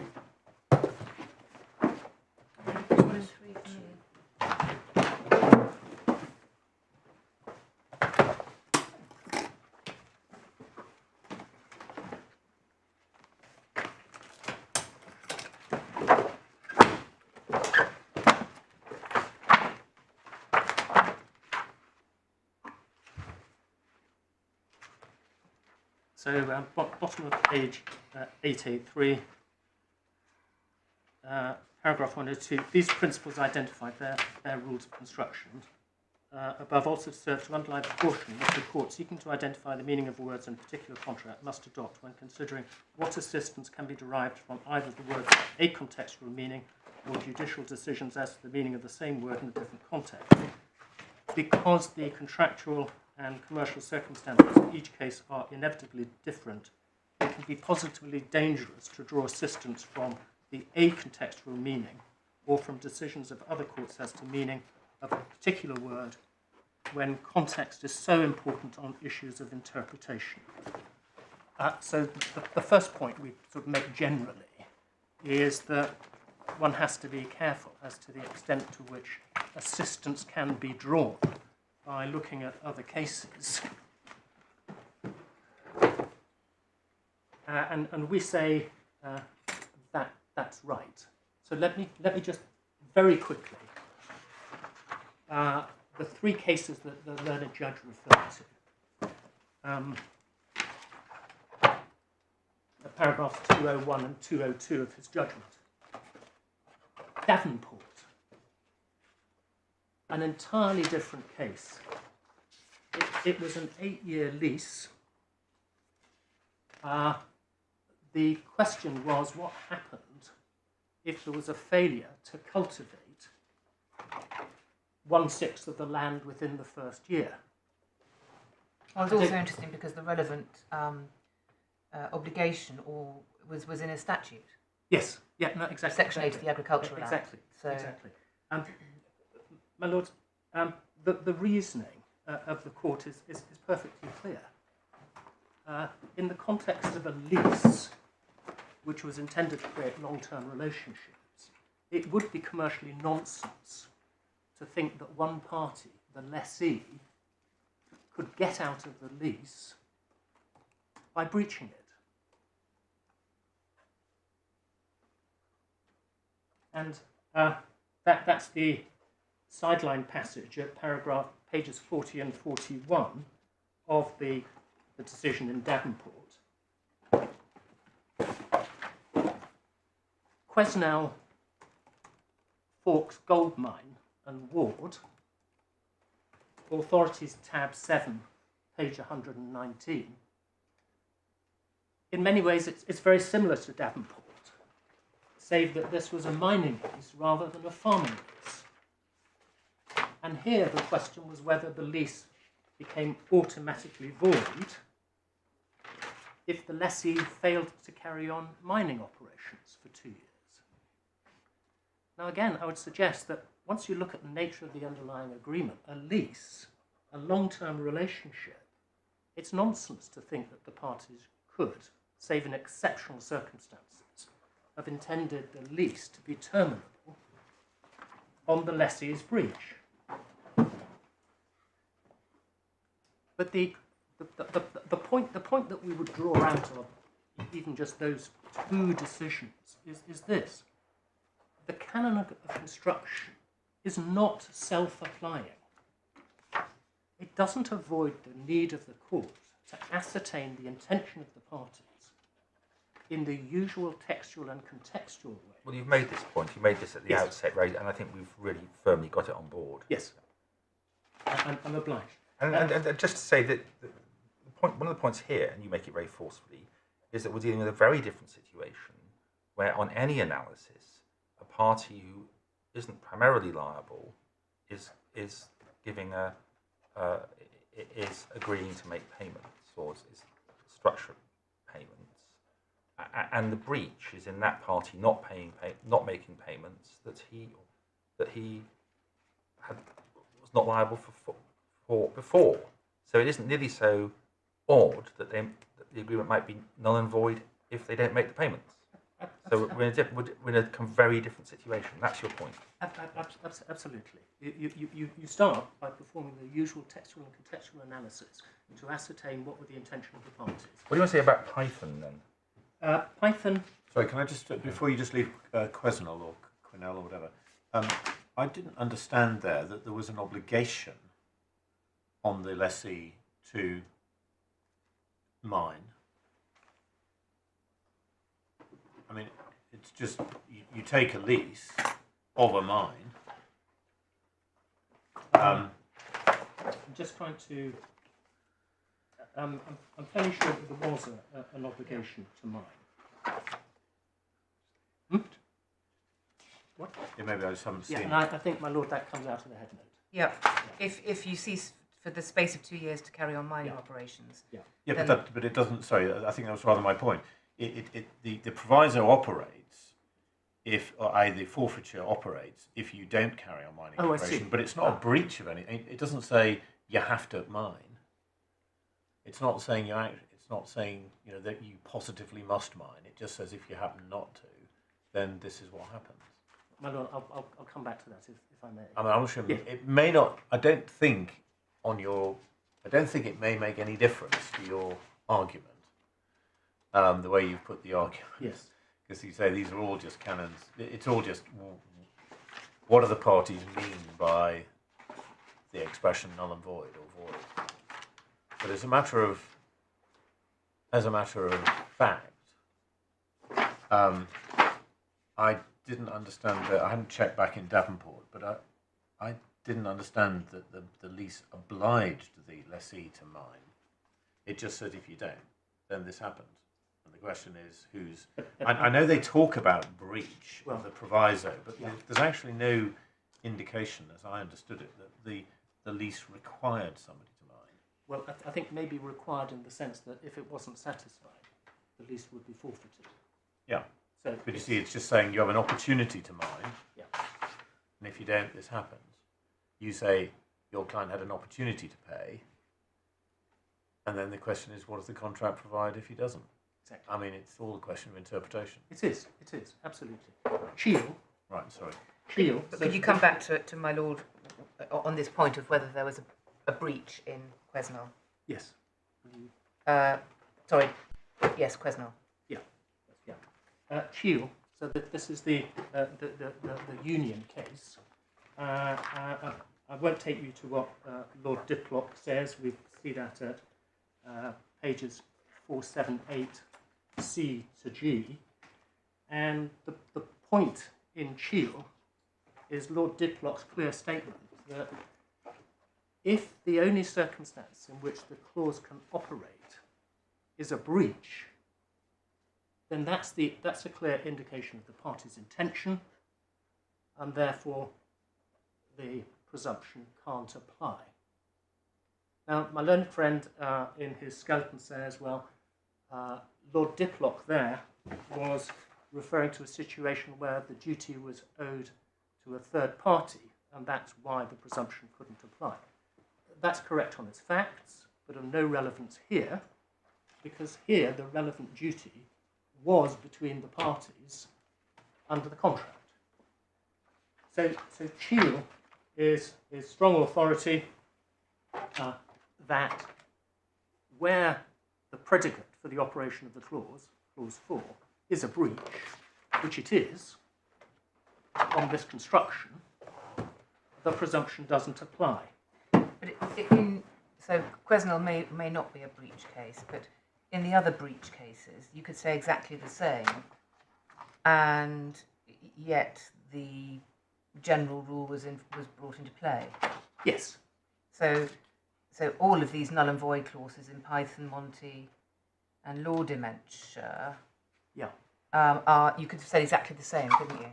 Yes. So of course. So the fact that the clause can only operate in the circumstance of breach does not mean Without more. without more. Right, you see. It's because obviously, if you're looking at an 8-year lease, the court will say that cannot have been the intention of the parties. I see. So you're not saying because clause 4, the second sentence only kicks in on this hypothesis. Yes. You've lost on the Yeah. first ground. Yeah. That's why we're here. Yeah, So yeah, exactly. the first Yeah. point. Yeah. So assuming that against you, you're then Yeah. into, Yeah. and you say the fact that it can only be triggered by breach is relevant. Is a strong indication. Is a strong of indication. The party's intention. I don't say it's conclusive, because obviously, if you have this type of breach clause, if I can call it like that. Sorry, a then strong it indication is of what? Hmm? A strong indication of what? Of the party's intentions that in this situation the contractual rights are specified in the agreement, and therefore the presumption doesn't apply. So in other words, given that the canon of construction is only an aid to interpretation to ascertain the intention of the parties, the indication from the clear wording of the agreement is sufficient that the court concludes the presumption doesn't apply.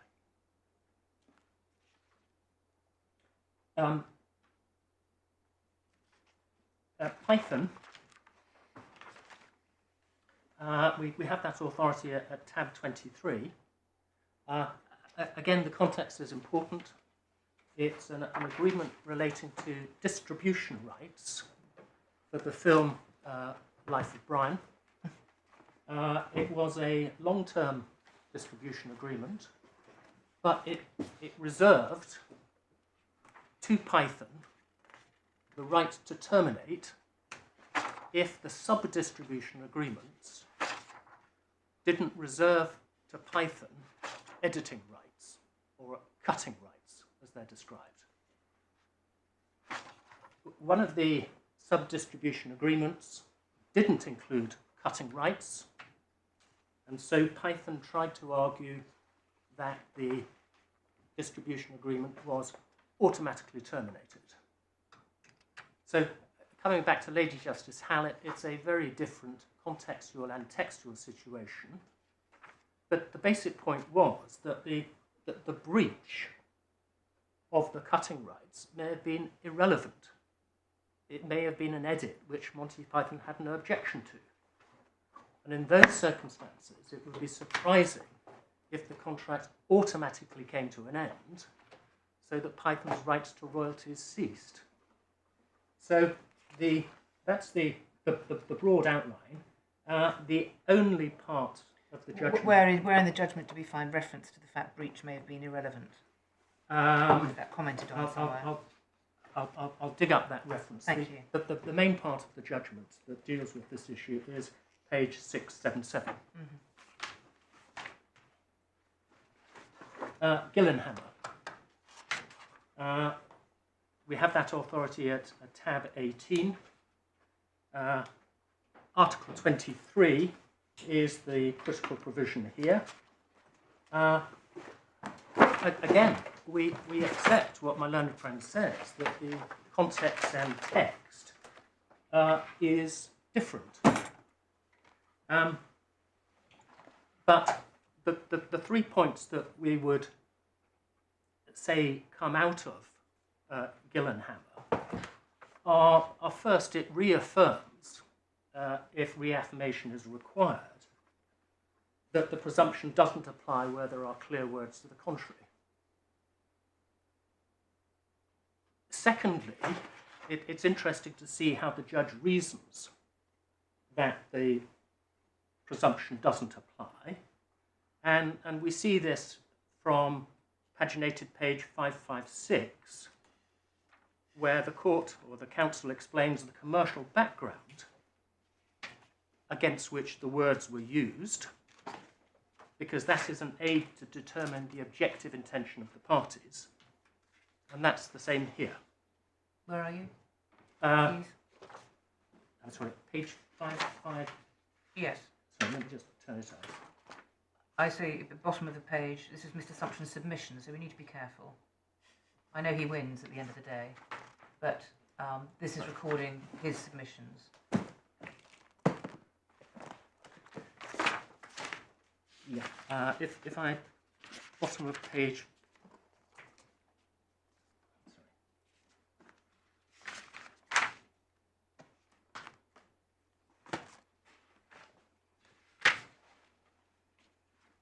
yeah, at the bottom of page 556, column 2,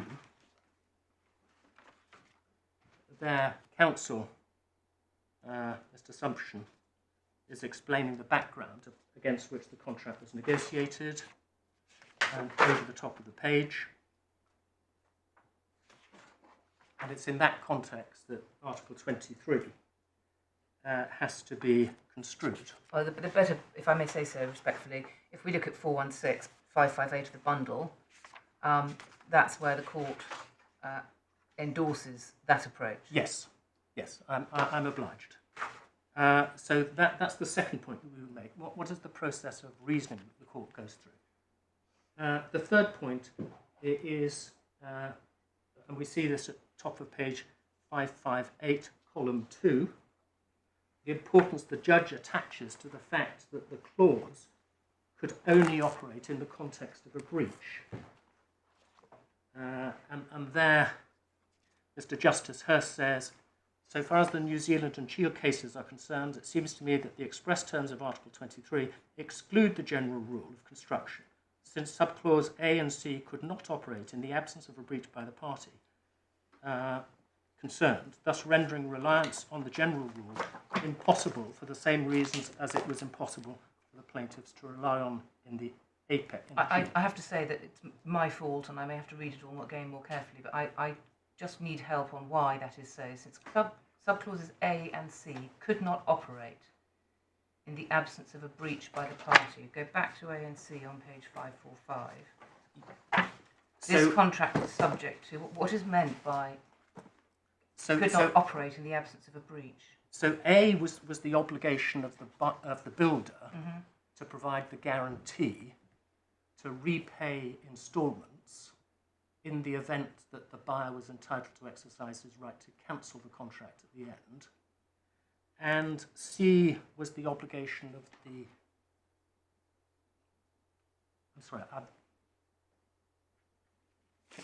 I might have misspoken. Can I just sort of start again? Please. So A was the obligation of the builder to provide a guarantee to ensure that the instalments which the buyer paid would be repaid in the event that he subsequently was entitled to refuse to take delivery of the ship.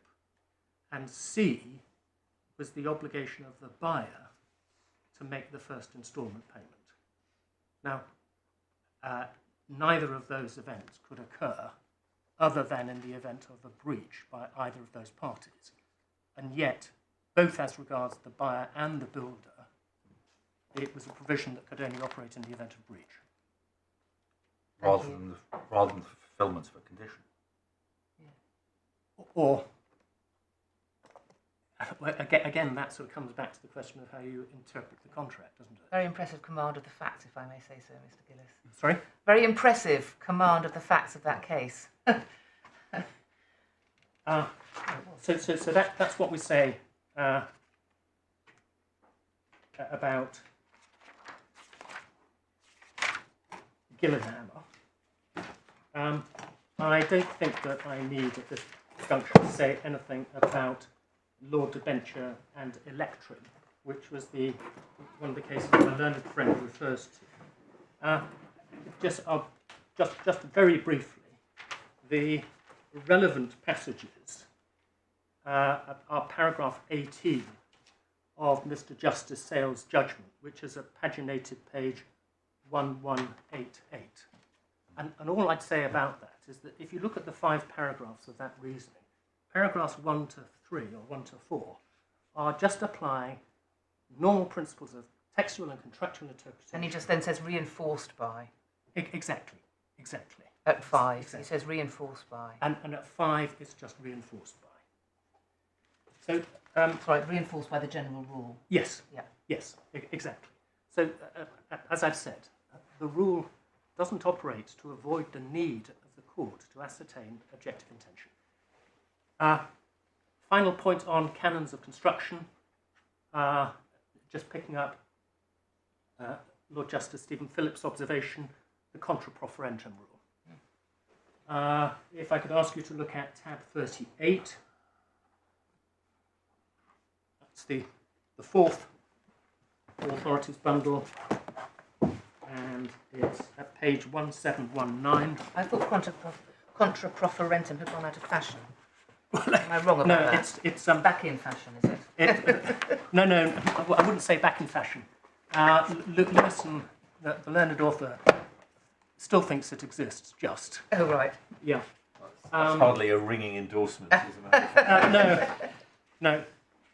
Well, it may have greater or lesser weight depending on the context. Exactly so.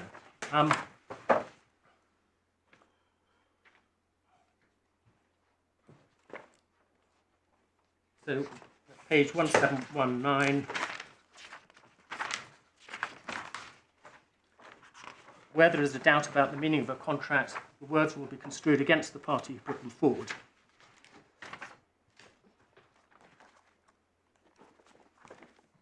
Maybe of more significance where they're put forward by lawyers.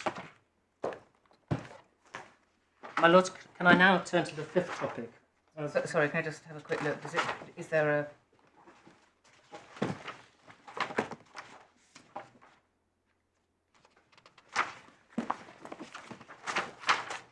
You say it just survived. Where do you end up with this? Page chapter 7.69. Thank you. Despite these doubts, it is thought the principle still survives, perhaps with a weaker and more limited role and a different label, and is one which the court frequently resorts to in interpretation of deeds and contracts. Mr. This is a point of detail. Mr. Al-Sanea signed a hard copy, did he, of the FCA? Yes. In Arabic. So he was sent it by WhatsApp, and then somebody, Dr. Al-Subaihi, came to the Dorchester with a hard copy. That's right. Right. my lords, can I now turn to the final topic, where we say the judge fell into error. And I'll run through this quickly. First, the judge failed to properly analyse Clause 6 in the light of the other provisions of the agreement, in particular Clause 4. The learned judge seemed to approach the matter on the basis that the objective intention of the parties was to be divined by reference to Clause 6, which was to be prioritised over all other provisions of the FCA. In our submission, that's wrong. Clause 6 has to be interpreted in the light of Clause 4 to determine from both clauses, when read together, the objective intention of the parties. When that is done, we say it's clear that the pledge to pay in Clause 6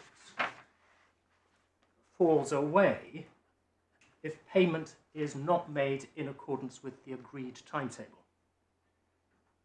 Because in that situation, Clause 4 specifies that the FCA is null and void. Second, the judge gave no adequate consideration to the words used by the parties in expressing their agreement. Ordinarily, it makes no difference whether the court considers text or context first, but either way, the language used by the parties to express their agreement is of critical importance. And in our submission, we say that the words of the second sentence of Clause 4 are very clear. If the second party fails to adhere to the timetable agreed upon, the payable amount shall be the full amount without any deduction, and this settlement shall be deemed null and void. Well, we are covering ground we've covered before here. Right? Yes. So we say the predicate is very clear. It's the payable amount shall be the full amount without any deduction. Third, if we're wrong that it's to be construed as an incentivised option, the learned judge gave no adequate weight to the fact that the predicate in Clause 4, which results in the setting aside of the contract, is a breach of contract by the defendant. And there we rely upon Lord Duplock and Cheel and Mr. Justice Hurst in Gillenhammer. Sorry, can you just unpack that sentence? I'm not sure I followed your sentence. Sorry, mate. Say that again. The judge. So the predicate in Clause 4, namely, if you don't comply with the agreed timetable. Yes, but you started talking about breach again, and I was just. Yes, so if he's wrong, so if it is a breach. If I'm wrong. This is the second. So if it is a breach, assuming against himself. Yes. And this is a reference to the passage in Gillenhammer saying, because it could only engaged if A and C are breached. Exactly so. Yeah. Fourth, can I just ask the court to turn to paragraph 201 of the judgment, which we have at page 90.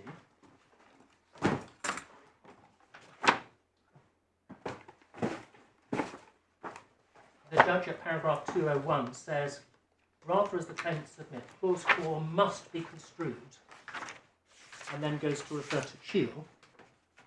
So he said it must be construed in accordance with the presumption that a party cannot rely on its own breach. Well, again, this is a point you've made, I think, twice before, isn't it? Yes.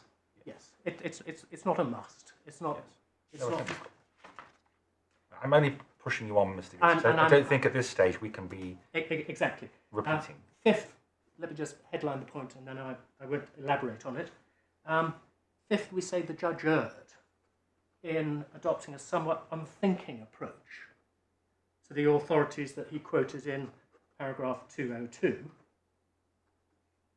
which he says that clauses that establish that provide that a contract is to be void upon the occurrence of an event, has been construed to mean that they are avoidable at the option of the independent party. That's true, but it doesn't mean that it's established that all such cases... What do you say he erred in not looking at the cases in the way that you said you've taken us through? As an aid to construction and understanding. Yes. Sixth, we say that the judge failed to take proper account of the factual matrix, which is that the defendant had not accepted personal liability for any of the debts at any earlier stage. And seventhly, we say that the judge erred in failing to take into account that our interpretation of clauses 4 and 6, in accordance with the plain meaning of the words, results in an agreement which makes commercial common sense because it is an incentivised offer. So, my lords, I'm run over time, but those are our submissions on the construction question. Thank you very much, Mr. Gillis. Mr. Robinson, I'm not going to suggest you start at 5 to 1. No, I was going to suggest I outline where I'm going. That'll take me perhaps a minute or two. Yes, by all means. And then at least you'll know there's an answer. And we can resume at whatever time suits you. But really just to... If you've got something you can conveniently start on in 5 minutes, then by all means. I suspect I don't, beyond setting out the structure, because I'm then going to go into the FCA. You carry on and set out the structure. So I'll set out the structure. Thank you. And I'll headline the points as I'm doing this, and then you know where I'm going. So the first, and like my learned friend, I'm going to address you, if I may, under 5 headings. The first of those is the wording of the FCA as a whole. And I'm going to start with the title of the final clearance agreement and suggest that tells you something about what this agreement is intended to achieve. I'm going to look at some of the other clauses as well. The second heading is factual matrix. I want to come back, my lady, to your point about means to pay and the potential for personal liability. And I also want to pick up under the headings of relationship and promises to pay some of the other factual matrix points that have been made. So that's the second heading. The third is the commercially sensible construction.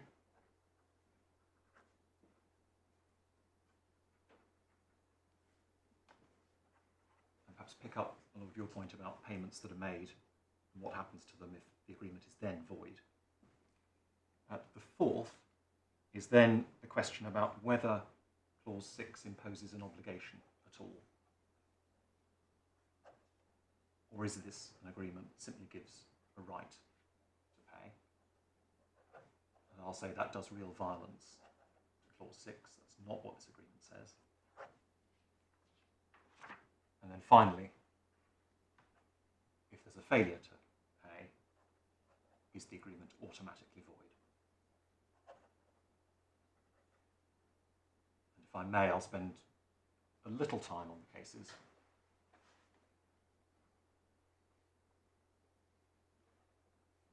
But really loop that back into the commerciality and the absurdity of the outcome.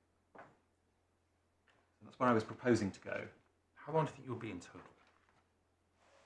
I suspect around the same length of time as my learned friend, so I would have thought most of the afternoon. Well, I think we'd be very keen, if possible, to finish this argument Today. Yes. Yes. My understanding was that when this was originally listed, it was on the basis that if the conditions were not complied with on the other grounds, it would be a one-day appeal. Yes. So I think we really would want this to be dealt with within the day. I will certainly finish today. Well, With a I know, reply. but you need to allow Mr. Gillis a little time to reply. Yes.